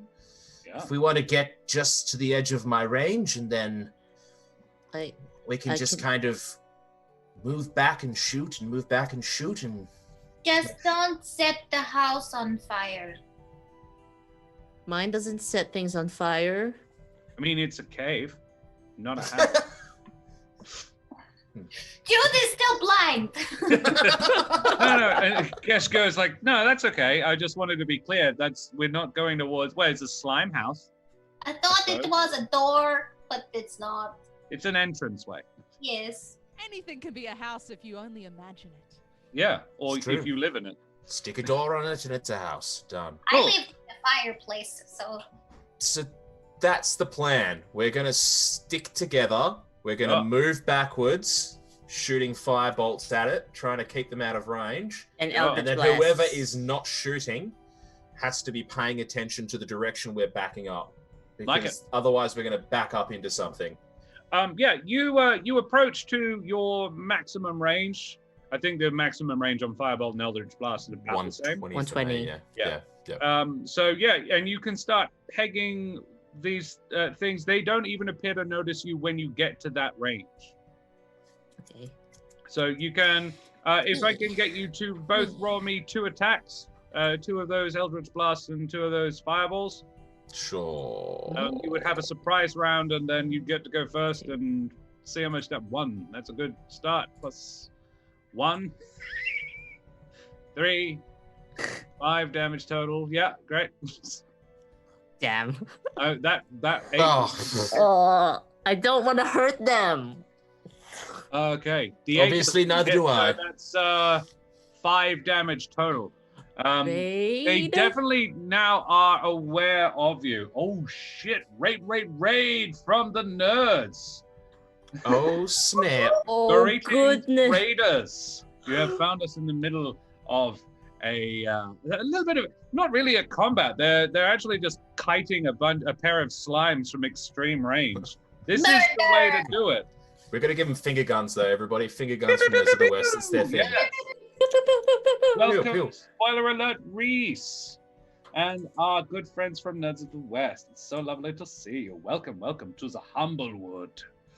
To catch you up quickly, our valiant adventurers have reached Winnowing Reach. They've decided to go on a job for the mayor of the town to rescue a damsel in distress, a researcher in distress, actually. Let's not judge people by their gender. And they have decided to take with them a recently convicted felon who may or may not be a good long-term friend of Trish's. Who Trish totally didn't want to do a criminal act with, and I honestly didn't. I thought you would do it. I wrote a mini heist thing for you, and you bypassed it, and you I'm sorry. didn't get like 500 gold coins. Oh, man. She went and tried to do it on her own and fucked it up and got caught. And that's kind of Trish's fault. A little bit. More her fault than Trish's, but it is a bit Trish's fault, and I love doing that. That's great. So you guys are now going into some slime-infested caverns and trying to go and rescue a researcher. murder and fire. With murder and fire, yes, absolutely. The Just murder if I and may- fire isn't going so great at the moment. Helvig, you managed to definitely hit the one you're aiming at, and Nevermore, I would say you've probably burned off about half of its total mass. Yep. But it's still sort of, they both start squelching towards you, gloobing towards you. All of Yeah. these verbs.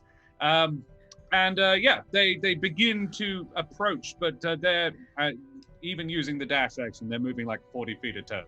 Yeah. So, So, yeah. like, moving backwards 30 foot around, they're going to get 10 foot closer to us each round. So yeah, it's you've just got 10 rounds to just pew, pew, pew, pew, pew, Yeah.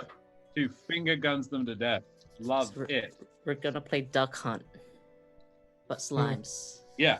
So can I get another couple more attacks? Absolutely. Trish and Jude, can I get you? You're both watching the back of one of your dudes. And can I get you to both make sort of, these will be perception checks, but it's the intention is to guide them without letting them step into any potholes or marsh or any bog or whatever. Well, that's Okay. a bit better. And 14 also looking for That's slime trails as well, because you don't want to step Nice. on any of those bad boys. That's very true. So Nevermore, you got a 13 and a 15, and we got an 11 and a 7. I'm gonna. Yeah. Nevermore, yours, you've managed to burn away. You managed to reduce one of them to cinders and ash. In very much similar fashion to the caustic one you met before. It's sort of the popping, squealing, bubbling noises are even audible from sort of 30, 40 meters away. That's all. Helvig, you do hit it a couple more times, but it's still very much squelching towards you. And then it all of a sudden shoots off at a right angle to the path it was already following and rapidly accelerates. It's following quite a looping path, but it seems to be making its way towards you. It's now traveling significantly faster. I would say you have 2 rounds before it is upon you or very near you. It's got a trail it prepared earlier. Yeah. So make 2 more spell attacks each. Okay. 1, 2. Oh yeah. Between the 2 of you, you redouble your efforts every single hit. Actually, that was really good. So it was like boom, boom, boom, boom, boom, and the whole thing just and there's not much left. It pretty much explodes from a whole bunch of fireflies and a couple of blasts of fire. This one doesn't so much burn as just boop, sort of pops like a washing up bubble. Yeah, You know that, and there's the little splatter, like one of that. In fact, they don't look unlike that as well. And Kesh goes, okay, good, because on his last step back, Helvig puts just 1 foot in bog as Jude is like, no, tries to prevent him, and Kesh and Jude between them sort of haul Helvig back out onto the path. Your way is now clear. Good job. Good work, team. Good work. See, that's what happens when you stop and assess the situation. But my father always said, stop and assess the situation, rule 52. And Trish and anybody else who was looking for it sees Kesh go, I won't.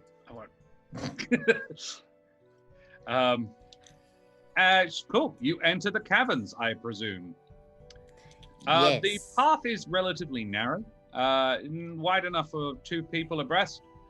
In what order are you traveling? Last. Where are you, Jude? First? Yeah. Dude has got more confidence now that magic users are fireballing people. Cool. Well, you're welcome. Kesh goes, well, I'll stand in the front with Jude, because I don't have a ranged weapon, which is cool. And Trish, you look like you're pretty handy with that bow. And you guys are pretty good with your magic, so you guys go behind. Works? Pretty good. Sure, yes. Well, that was meant to be a compliment. I wasn't trying to inflate your ego, but I thought you did pretty great there. You don't need to do that. It's already. Thank you. Do you stop to gather goo? No. Yes. Oh. Probably before we go onwards. Okay.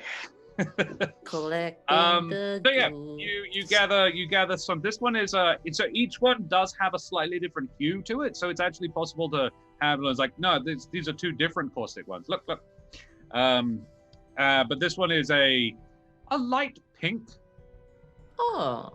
The other one, the one that exploded, there's no real residue left.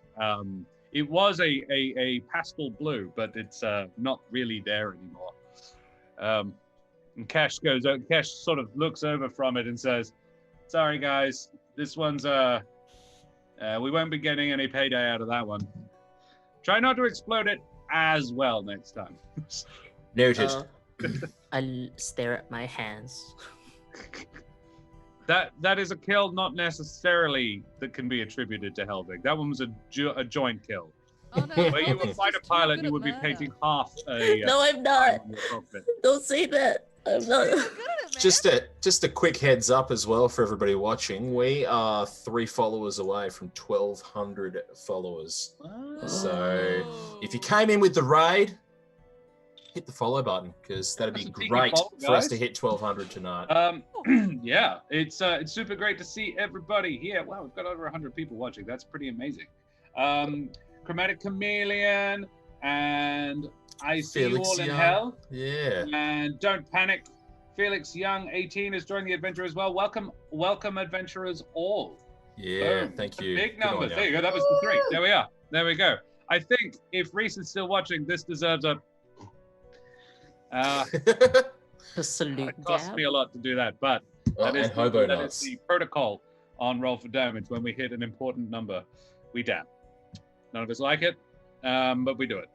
So there you are. That was for you all. Dab, dab, dab, dab, dab. I can take the hit. So you are now in. Thank you. You are now in the caverns. The air is moist and cloying, and there is no natural lighting after the first couple of 100 meters. 1,200, yes. The caverns are all natural, having been worn out of softer rock by the fens and the passage of time. Moss grows over every surface, and clouds of biting insects regularly choke the air. After about 30 minutes of walking through the caves, you stumble upon a 50-foot-long tunnel. Now, this is unusual. It is a tunnel. It is dead straight, and it has been deliberately crafted. It appears to be the only way forward, but it seems rather dangerous, to say the least. It is haphazardly propped up by a makeshift frame made of wooden struts, but it audibly creaks as you approach it. Did you say the lighting situation was, sorry? Fairly dark, as in basically non-existent. If Okay, only so we someone need had to have candles. candles and torches and stuff ready, right? You could melt them to your forehead. That would be really useful. Just in case ember bats show up, might as well be prepared. You are in a I'm cave. going to spur on some fireflies and cast light on Oh.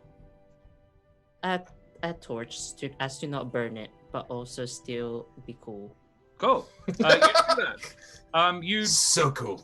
You create a so this, for those who can't see in the dark, which is basically everybody except Trish and Kesh, who can see perfectly fine, admittedly in shades of gray, but they're like, yeah, no, this is fine. Trish and Kesh, you cannot see the end of this passageway. It's still a little too far to see. You can vaguely make out a turn at the end, but whether or not this is a natural turn or it is something that has been manufactured is hard to make out at this distance.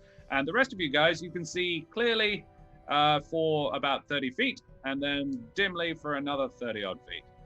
So you have a similar perception of the tunnel to Kesh and Trish now. In fact, Kesh and Trish, you can now see in color.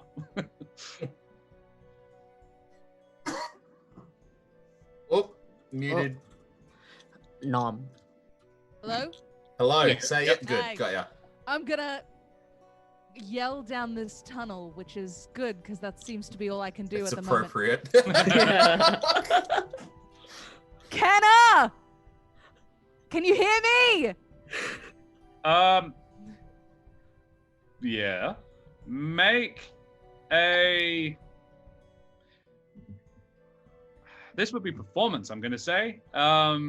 Make a performance check Righty. to determine how loud you can be. Yeah. You do not hear a response, but the echoing call echoes down the corridor. Why use other words when the ones that are actually accurate will do? What you do notice, however, is the struts in the ceiling do sort of creak a little bit more. Okay. yeah. Can I just backtrack a second? You shouted out to Kenna. Where the heck did Kenna go to? Did I miss something in the spiel where Kenna left? No. That's who we're saving. Kesh is the person. Kenna is the girl you're looking for. Oh, Kesh is the yeah. Kesh and Kenna, sorry, okay. Yeah. K All names. good. I was like, when the fuck did Kesh get away? What the hell? I actually hadn't considered that. So, Kenna is in the source book. Kesh is somebody I made up. Got it.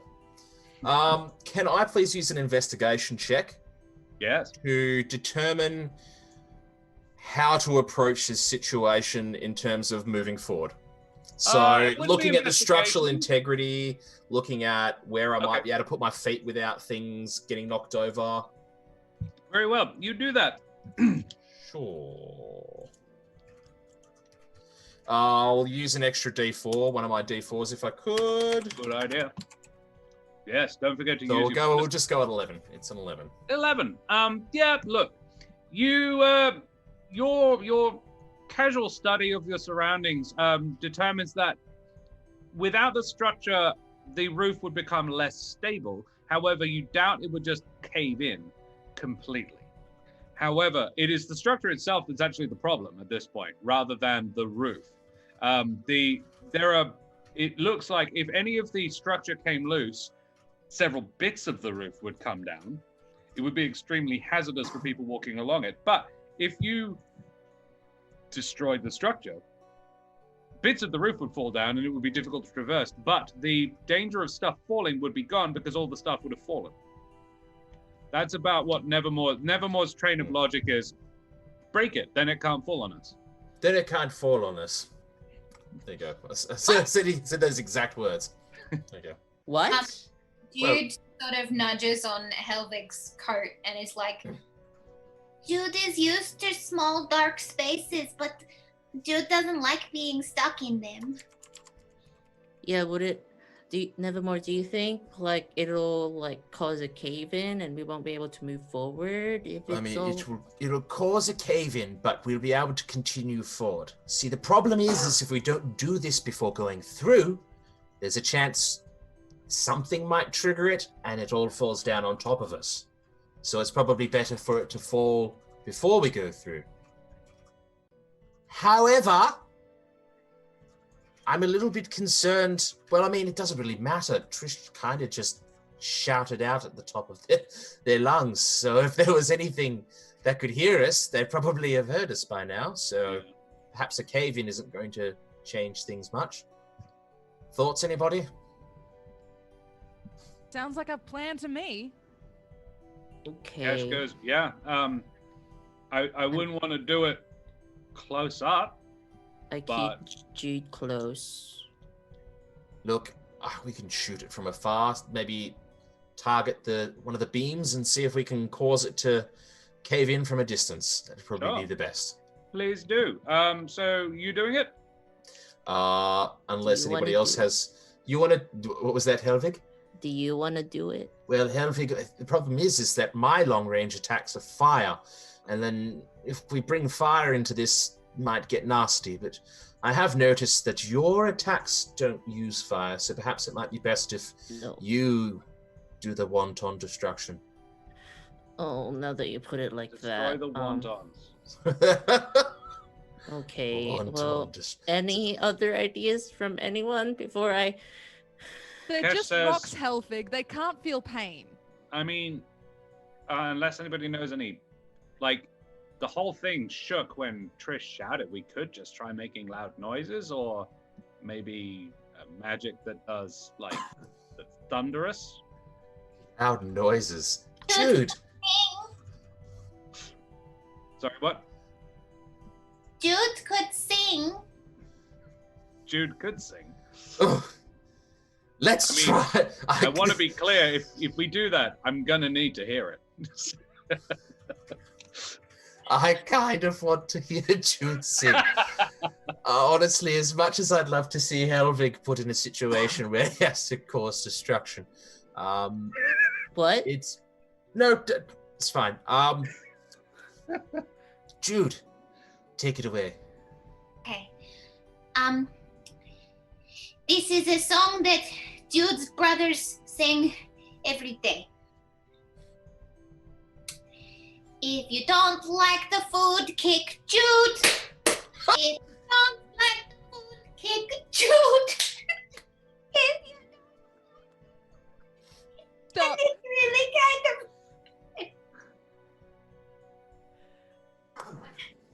kick Jude. Oh, Oh, No! why have you Oh, no! subjected us to this? It's I hard. regret this. I'd like to make a fortitude saving throw to avoid crying. Yeah, no, everybody make con saves. Cause Cash goes over to you, Jude, and it's kind of like I hate Nevermore is cold and hard as stone. Helvig, I'm saying that's not enough to stop Helvig crying, and that's definitely not enough to stop Trish. Cash definitely has a tear in her eye, and like I hate self-insert DM characters, but you guys chose to bring her along. So she's going to do something I've wanted to do since the beginning of the first session 0, and hugs Jude, and says, "Your brothers are dicks." agreed. Agreed. We all agree. Yes, your brothers are absolute trash. I'm sorry. But I think you have a really nice singing voice. How can I get a performance check, Jude? Love. Oh, hashtag kick Jude should not trend. That is wrong. Hashtag kick Jude. Serum. Definitely No! don't kick her in the soft No! jack. You don't like the food kick Jude. Oh. Yeah, it was sweet didn't- and adorable, and the beams were untouched by it. Completely unmoved. Okay. Which is great because it means that after all that, nothing has been achieved. It was worth the entertainment. Worth Helvig, it. take Oh, it away. Yeah. Yay.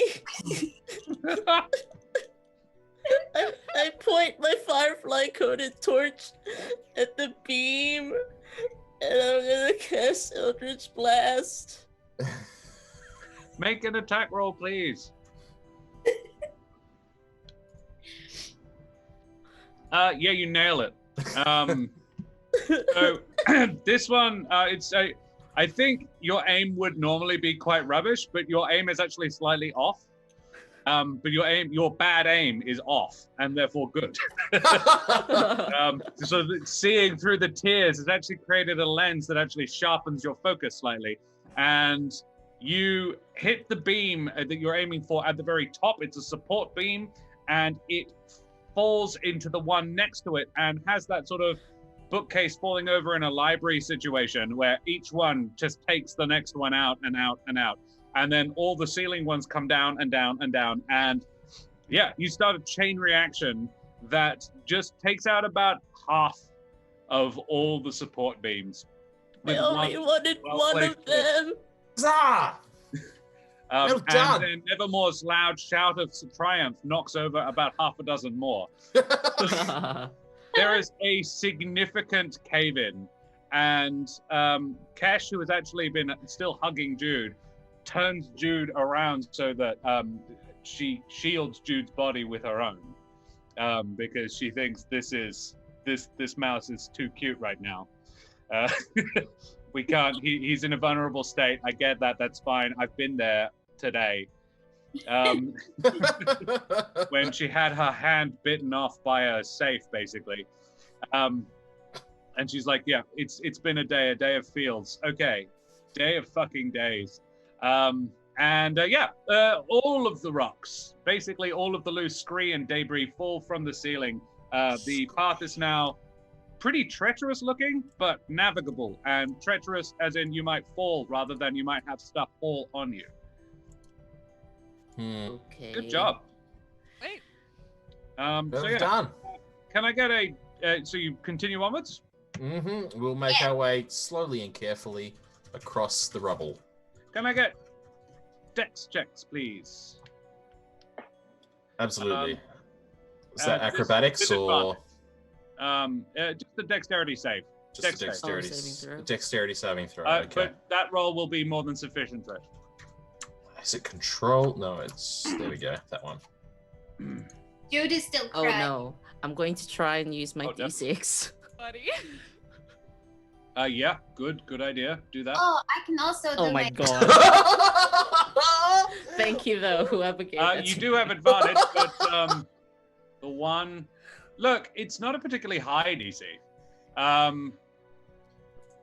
What's Jude rolling for? I also rolled Oh. my D6. So I Yeah, have- sure. Look, Jude, you make it fine. You all have advantage because you're taking your time. Kesh also nails this. And the couple of times Helvig almost comes across a I can't see. Kesh and whoever it was who gave Helvig his D20, his extra D6, channeling themselves through Kesh, grabs his hand and pulls him through and helps him along. And nobody gets hurt. Well done. Well done. You navigate the thing. Yeah. It's pretty it's pretty challenging. You discover that the path was about 200 feet long, actually.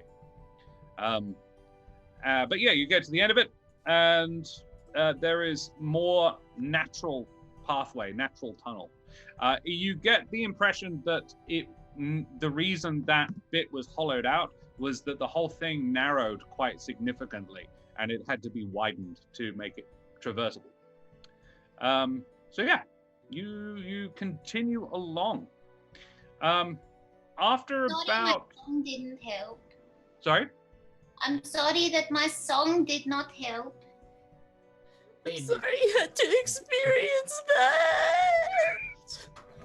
You've done nothing wrong, Jude. It's okay.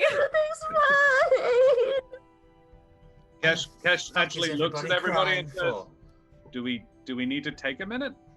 Why is everybody crying? I don't understand.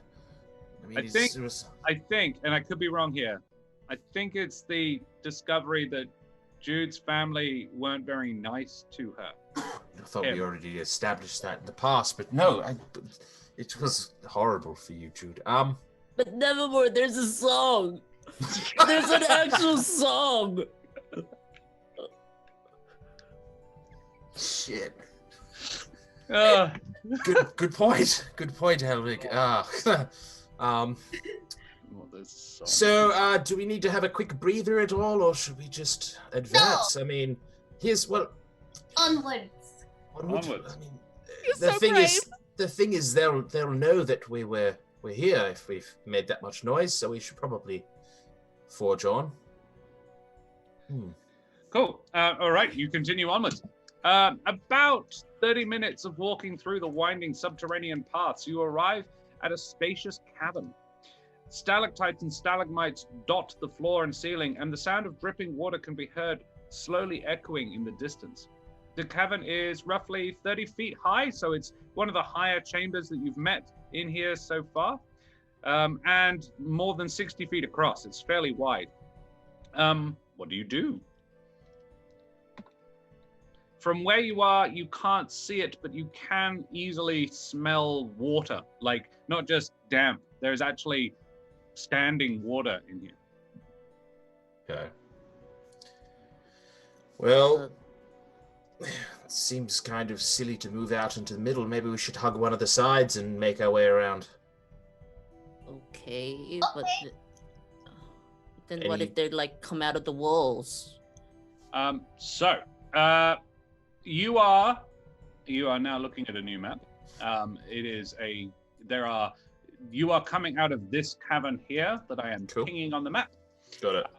So the one it's coming from the left-hand side of the map.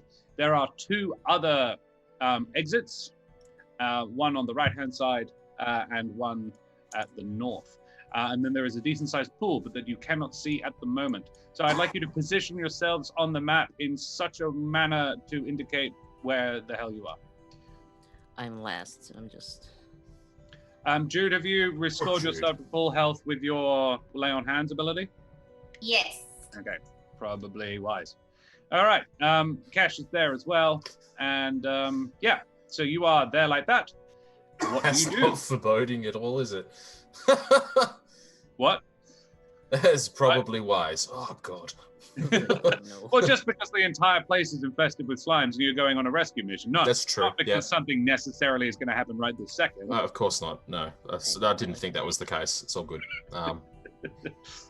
Sure. So what do you do? How do you approach this cavern? Jude walks straight into it. Oh. Um, Great. Cash, I think Cash says, hang on, Jude, Yes. um, Uh, is there possibly another way we could approach it beyond just walking right into the middle of the cavern? Slimes are really good at hiding. I did not think of that. I just thought we need to go forward, so I went forward. I mean, there's two ways forward. Oh, I cannot really see in the dark, though. Oh, okay, sorry. Helvig, can you come up here? And Helvig, yeah, your light isn't illuminating either entrance. I woke up. I go, excuse me, Evermore. Sorry, Trish. Here I am. So yeah, now from where Helvig is, I mean, if you all move up near him, you can see both new exits. Oh, sorry. Do you want to Trish hold the torch, Jude? Yes, I think would make perception checks. And because Cash is an NPC, I'm gonna give Trish advantage. Yeah. Ooh. Trish, you can see there aren't any slimes on the ground or the walls hiding in anywhere, but among the stalactites on the ceiling, you can make out a couple of slimes up there. Hey, the slimes are on the roof, everyone. I'm very glad you spotted that. I mean, well, good spotted. Good spotted. Cash goes, oh yeah, they do drop on you sometimes. They don't. What? Thanks for the heads up. Yeah. I mean, if we're very quiet, do you reckon we could just sneak by? Jude can be very quiet. Clank, clank, clank, clank. See? I mean, you would know. You seem to know more about the slimes and the fact they're on the ceiling. Can you sneak past them? Well, they don't have eyes. They listen. They have they hunt by hearing. So they've got very good hearing. But if we're very quiet, So what if we make a noise somewhere? If we can make a noise somewhere else, do you think that'll work? I do. Ooh, a diversion. Yeah. Sure. And then she looks at you like, Yeah. Where are they? go for it. Like in relation to the Oh, she ceiling? points them out. She points out, she can see two. One is a purple one, sort of a lavender. From what you've seen of the difference between them, most of the acidic ones tend to be between the green and yellow end of the spectrum. The purple one is probably a sticky slime. And the other one that she points out is, a sort of vivid orange, sort of like a fluoro orange.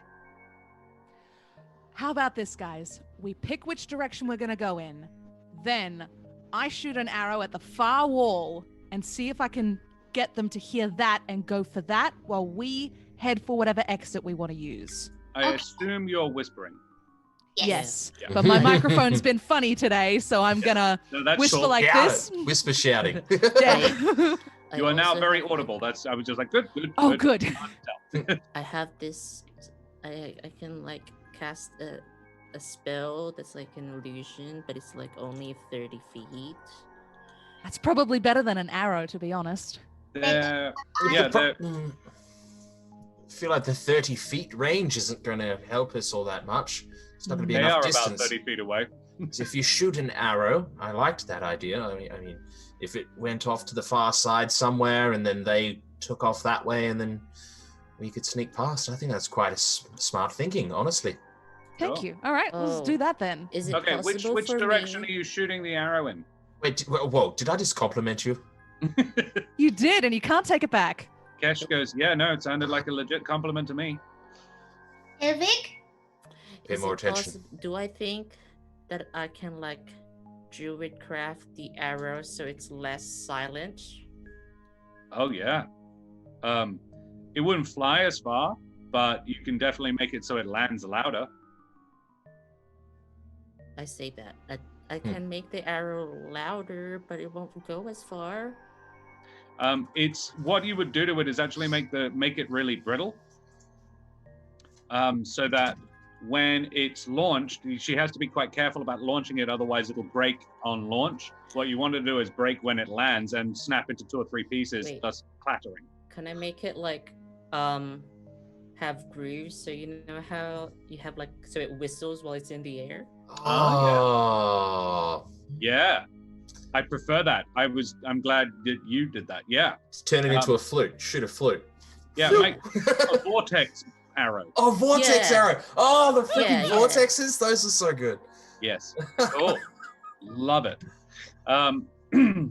You do that. Yeah, please do. That sounds great. Yeah. So you do that, Trish. I'm gonna make it. It's the AC. The AC of what you're trying to do is slightly harder. Right. But it would be. I'm gonna call this a sleight of hand check Ah, alrighty. because you're trying to deceive these things. Sleight of hand. Yeah. You've got a D4 if you I need do to. have a D4. I will D4 this problem. Cool. Good call. Hey, that's 15. That's Hey, 15. Nice. all right. I am just going to make a couple of D20 rolls. Yeah. I'm going to say cumulatively, you do get all of them. They're all there. So you could only when you shoot this thing off. Which direction are you shooting it? Is a key important question. So the opposite wall of the cavern. Sure. So are we going if you're up wanting or to- right? Are we going up or right? Which tunnel are you wanting to go down? Yeah. Let's go up. Cool. Up. Sure. So you shoot it down would be Okay. the best way. Yeah. Yep. All right. Yeah, you do that, and I'm going to say, yeah, it's a really good idea. It works super well. The arrow whistles as it flies, and then when it strikes the far wall, it shatters into about 4 pieces and clatters to the ground. And because you are now watching for it, the slimes on the ceiling, more than just the 2 that you had seen, begin glooping their way. That's an official verb. I'm calling Yeah, it. 100%. It's definitely Yeah, a word yeah, of yeah. looping. Oxford Dictionary, glooping it describes only the way that slimes move across the ceiling in a. Have you ever seen stuff drip downwards, like slime or some other sort of fairly viscous fluid, like honey? Mm-hmm. The way honey drips downwards, but they do it Oh. sideways. Ooh. Oh, Nice. I don't like Oh, that. No. Oh, it makes me uncomfortable. Yeah, so they sort of glooping, that's the term, towards the sound that you guys made. And now I will need stealth checks from all 5 of you. Will we get advantage?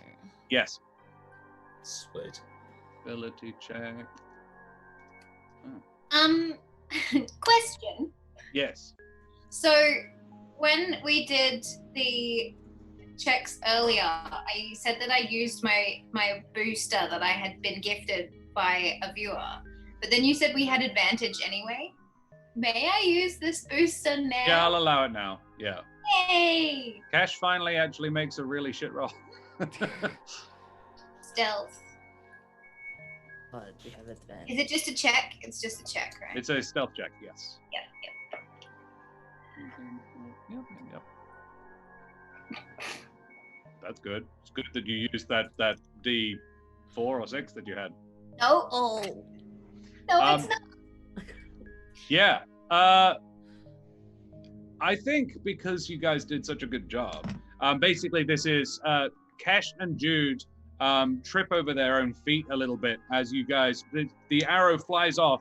You see the reaction. They're like, and you're watching, sort of fascinated about how it's working. And then you go, "Oh wait, we're supposed to. Oh, go!" And Kesh says, "Oh, quick!" And gets a little too overenthused and actually trips and falls. And this in turn actually trips Jude as well. The one of the slimes, the caustic slime, this one you hadn't spotted. This one is a sickly lime green. Turns. It's hard to say because it doesn't have a face, but you can definitely get the impression that it has turned and its attention is now on you, and begins to gloop back towards you. Helvig, Nevermore, Trish, Jude, and Kesh are on the floor. What do you do? Fortunately, the 2 who don't have decent ranged weaponry are. Oh no! Yeah. How far away are they? They're just behind you. They're 10, 15 feet behind you. You guys have run, and you've all started to run, but these two have tripped and fallen. Oh no! And then the slimes are still like a ways The away? other three are making their way away. There is 2 stickies and a caustic making their way away from you. There's one sort of heading towards you. No. I'm And- gonna Yeah, you go. I'm gonna shoot an arrow at it. Sure. It? Yep. Very well. You draw another arrow, shoot it. Yep. Love it. Do some damage. Hell yeah. I call this a sneak attack as well. Ah, hell yeah. You're a little bit beyond it can't sense you, so boom. It's 8. Nice. It's pretty decent. I think a volley of fire would probably deal with this, boys. Ugh, fine. Yep, off we go. Shoot a little fireball. Shoot fireflies. Oh, will I? Actually, they have a very low AC. Oh, of course, because their decks would be super low. Are they yeah. that low? Yeah, actually, they are. That's exactly how low they are. Easy. Turns out a glob of glue is actually very non-dexterous. This dislodges it from the ceiling. Your combined poorly aimed fusillade just does damage more around it than to it, and it's just sort of the stalagmite that it's clinging to as it's glooping towards you actually comes loose and falls to the ground. Jude and Kesh, can I get you to both make dex saves, please? This is coming down pretty close to you. Oh no. Oh no. So Jude, No, indeed. you get a little rock sort of drop on you, unfortunately. You take 1 bludgeoning damage from the rock falling from the ceiling as Kesh scrambles back to her feet very nimbly, grabs you and pulls you along behind her as the slime squeals in pain as rock basically pummels it into mush. You guys successfully killed it. Once again, shared kill by Nevermore and Helvig. Range team. You The managed killers, that's what we pull are. yourselves We're the out killers. of the corridor, and I assume you run a little Oh, bit. we're legging it, yeah. Yep. Alrighty. Well, as long as we're being attentive to the fact that we're running into something that we have no idea what it is. Sure. You successfully get out.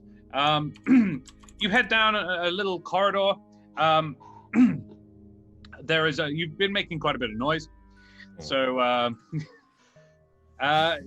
you do make you manage to make it out, but you're making quite a bit of noise at this point. And from up ahead, you can hear is someone there?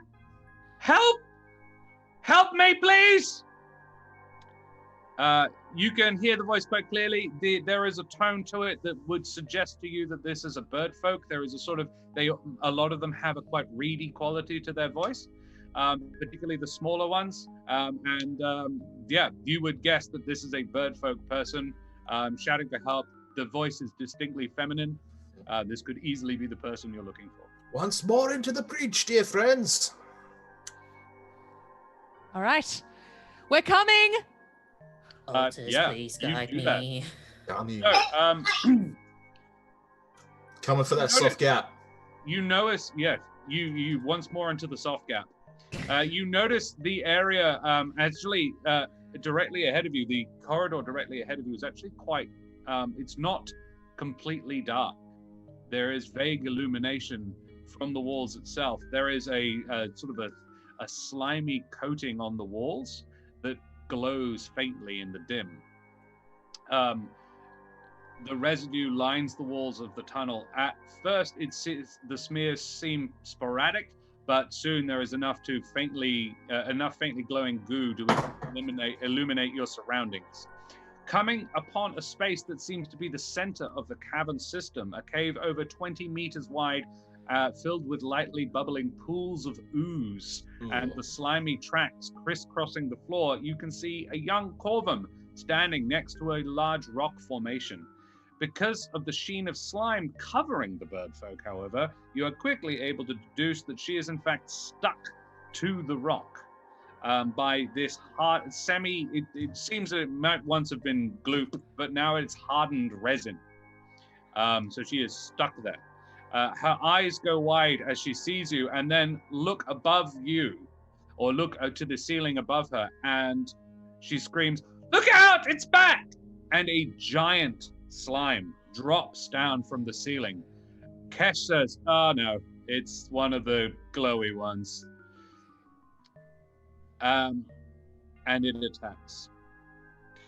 And I think we'll leave it there. Cliffhanger. Yeah. No. Oh, good job. Oh. That was yeah. There you go. We were aiming for a cliffhanger. That's what we did. Yeah. How dare they kick Jude? Yeah. How dare they? How New mission. Let's dare find they? her family and kick their butts. That's the new it. That's mission. the new Yeah. side quest. Just go Yeah. beat the shit out of Jude's family. How dare Yeah. they? Kicking Jude. Poor little bean. There's so many people in the chat are saying that they want. There was one person that said they want a "Live, Love, Kick Jude" sign in their house. Keep calm and kick You're Jude. sick, people. Sick. Calm and kick Keep Jude. Jude. Oh. Right. Well, I'm gonna. It's now, mateys. It is now time for me to thank everybody for watching and playing. I need to thank very much the Deck of Many for sponsoring the channel and their great work in writing the source book. Today was the first time I actually had to move away from what was in the source book in any way. Most of the adventure that you have witnessed so far has been straight out of the source book.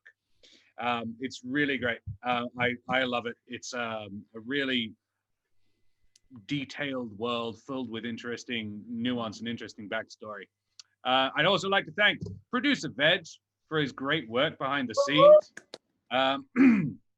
Now, everyone, as with last week, I would like to give everybody a chance to tell me their favorite bit from the session, the favorite moment, favorite character pace, favorite bit that I did even, maybe, I don't know, I'm not a doctor.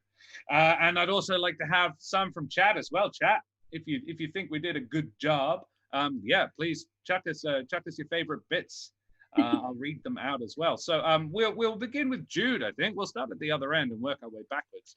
Jude, what was your favorite bit? I think my favorite bit had to be Nevermore trying to talk to these three map atches. Being like, how do I speak to peasants? And Trish's reply being, you just have to know that you're not better than them. Wrong. I think the entire session has seen some seriously strong role play between Nevermore and Trish. And the thing I'm really impressed about it is that you both manage how much you know as opposed to how much your character knows. Yeah, I've been trying to be super careful about that. It's a tricky line to tread, and I think you're doing really well so far. Yeah, thank you, AJ. That was a very good point. Dan, what do we reckon? Favorite bits? Oh, so many, so much happened. I think my favorite bit is sitting in the sidelines as Trish tries to dissuade Cash, or like not to do the heist. I was like, she gonna do it? And then the immediate like, oh, by the way, this person is gonna get wrecked because it's your fault. No win situation. Yeah, a little bit. I mean, it was Thanks, not Josh. heist. Yeah, so I fully did not expect to have to make Cash be an actual person. Sorry. I created the NPC so that somebody could roll for the sleight of hand checks to open the safe. I did not expect it to actually be necessary for her to go on an adventure with you guys. No, you're my friend and you're coming with me. D&D. Yeah, that's what I think. That's what the party thinks of the DM's plans.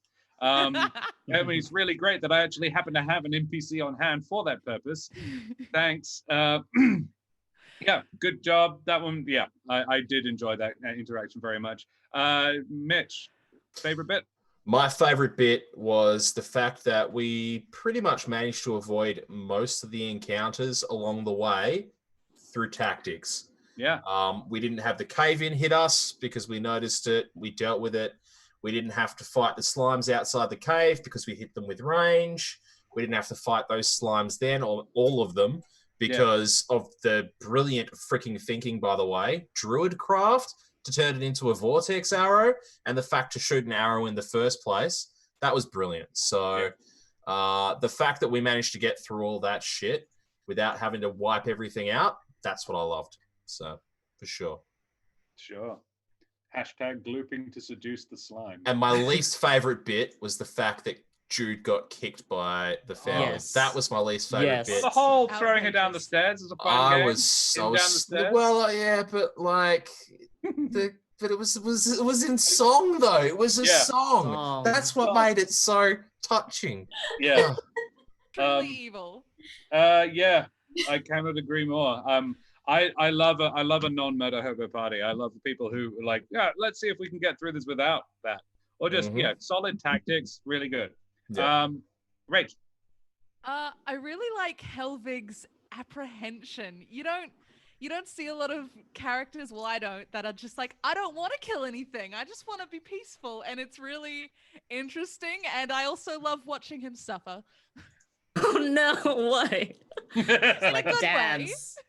Dance. It's funny because it's in direct it's directly contradicted by the fact that you seem to murder everything. Yeah, you're very good at. Doesn't want to hurt. Well, the thing is, if it's actually it makes perfect sense. If you are the last person to attack a thing, you'll often be the one that kills it. Oh, guys, someone wrote a new song. Yeah, Ryland Westfall with some solid lyrics. Ryland Westfall is a character from There Be Dragons, the podcast that I'm in, played by my darling wife, who is in the next room giggling along to this. Wonderful. Hello. Ryland Westfall is Karen This Flink. is a very cute song. Thank you. Yes. Jude, can you sing that song for us? If you have some food, kiss Jude. If you have some food, kiss Jude. If it's good or if it's bad, food is just so great to have. So if you have some food, kiss Jude. That's beautiful. We clipped that, right? Too cute. So much better than the one her family sings. Yeah. Yeah. Much better than the one his family sings. Hashtag kiss Jude from now on. Yeah. My favorite bit, I actually wrote it down because I enjoyed it so much. It was but nevermore, there's a song now. It was Why is everybody crying for? Perfectly in character from Helvig. But nevermore, there's a song. How can you not be crying? Yeah, that was I adored that. What else do we have? We had the glooping to seduce Kick Jude. Slime in the eye. The slime in the eye situation. That was great. That one. And how you justified how you didn't see that it's a cave and it's not a house. I'm sorry, I have acid in my eye. Yeah. That was me covering for the fact that I did completely misheard.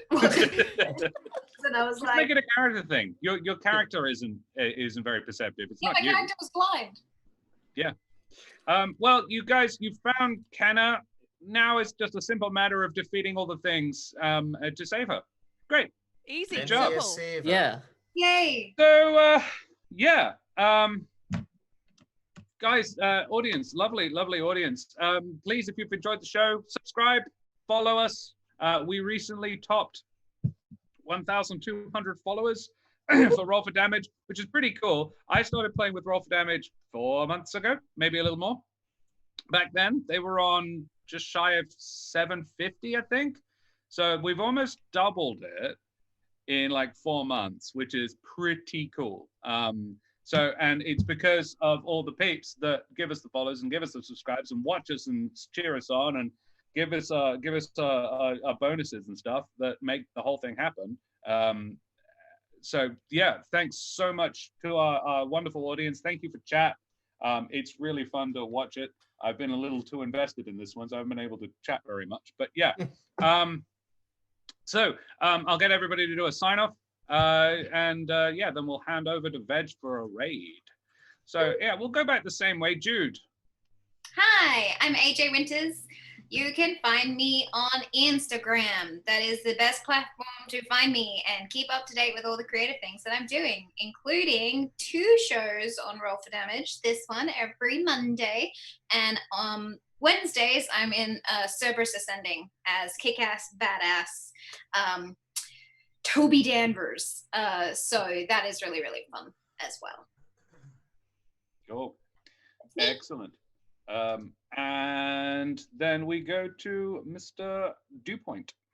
Hi, I'm Dan Suelto underneath. Most of my stuff is for Riozi's life in the meat space, so I don't really have much of a big social media presence, but I love you all. And yeah, you might see me in chat or on the Roll for Damage Discord. Come check these guys out as well. Yeah. As DRAB, DEERAB. Sick. Big Viking Mitch. I am Big Viking Mitch. My name is Mitch, obviously.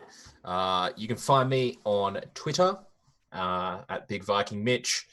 And I had an amazing time tonight with an amazing group of role players. I was playing Nevermore, who is slowly but surely learning to not be a dick. Sometimes. So we'll see how that progresses. Like, yeah, that thank being you for said everybody for about watching. Nevermore, he actually, like, he's also the one with a brain. Like, he does have some very, like, maybe don't do these things. These guys have let you just run into the cave. But he's like, no, don't run into the cave, dude. Maybe there's a reason for that. It's useful to have a party person who actually thinks. Sometimes. Rach. Hi everyone, I'm Rachel Fukar. You can follow me on Twitter and Instagram at Rachel Fukar, both of which I spend far too much time on, so come say hi. I also have a podcast called A Beginner's Guide to the Occult, which is a story about a supernatural investigator who sucks at her job. So listen to that, it's fun. Sick. That's it. Hi guys, I'm Josh the Pirate. Avast to ye mateys. DMing with that all the time is not something I'm interested in doing, but it's that's why it's dropping in and out. Yeah, I'm Josh the Pirate. I play in a podcast called There Be Dragons. I play Scan Felspar, the half-elf ranger, and my darling wife, Karen Schlink, plays Ryland Westfall, a dragon-born fighter, who is badass. And between us, we are 2/5 of it. And then there's the DM as well. So it's actually, we are 1/3 of it. Let's put it that way. With Tom Moore from Nerds of the West and Castellan from his Twitch channel. Yeah, there's a bunch of us in there, and we are a podcast that you can find us on all good podcasting places and Podbean, as in they're good too. Yeah, you can also find me on Game On Australia this Friday for our first table talk for the Eberron game, which is exciting, that our good producer Veg will be running for us with the dreaded GM and the dead Aussie gamer from the Wednesday night Cerberus game. And who's the other one? Oh, Shrogrill from Shrogrill's channel, who's amazing as well. Very, very excited for that game. Amazing artwork from the wonderful Brepai, who also did our amazing artwork. Did the adorable, adorable Jude. and the snooty but still interestingly cool Nevermore, and the other two that we can't see at the moment. Yeah, that's where you can find me for the meow. And then, yeah, later on in Fringe, we'll be applying for Fringe soon as well. Paparotica coming at you. So, yeah, thanks, guys. Don't forget to like, subscribe, follow, all that stuff. Check us out on YouTube as well. Ep 1 of this series, of Flocks and Fire series, is up on YouTube right now. Ashes and Acres. And this episode will be going up probably fairly soon. So yeah, stick around and come back next week and see us again. I'm pretty confident the name of next week's episode will be, thanks to Nevermore, Once More Unto the Soft Gap, Dear Friends, Once More. No. What have you done to me? To us. Amazing. And not now I'll even a pass it little over sorry. to Producer Veg for a raid. Thank you, everybody. Yes. 16,000 mouse clicks later, I'm back. Good job, guys. God damn it, you're so wholesome and I love it. What was your favorite bit, Veg? Yeah. Oh man, it's so hard to pick. I laughed so much and I cried. I'm gonna have to go with the Jude song because that is honestly the part where I lost my shit. I actually spilled coffee on my leg. It hurt. Can you sing the Jude song now? It's so good. But yes, we love you all for being here. Hitting 1200 was absolutely amazing tonight. I still can't believe that we've come this far. It has been a wild ride. We started this and we had like 3 followers. One of those was me. So, you know, we're here now. We're doing things. And if you want to see us continue doing things and following us and chucking us subs and stuff like that, that helps us do it. And we love you all for it. But as we do with that love, we pass it across to someone else that deserves that love. And I think tonight we're going to pass across that love to somebody who's played on the channel many of times with me. He is a great individual. I love him a lot. He's also another Perth individual. His name is Captain Perth. Fitting. He is currently playing some Super Mario. So we're going to jump in there and we're going to say hi to him. We're going to show him our love with our favorite raid emotes and our love hearts. And you guys can tell him all about how much fun you had watching the show tonight. So join us for that raid. And we'll catch you same time next week. That's 8 p.m. Australian Western Standard Time. Monday night for another Humblewood game here for Of Flocks and Fire. Say bye, guys. Bye, guys. Bye, guys. Bye. Soft gap. Soft Bye. gap. Hashtag kiss dude.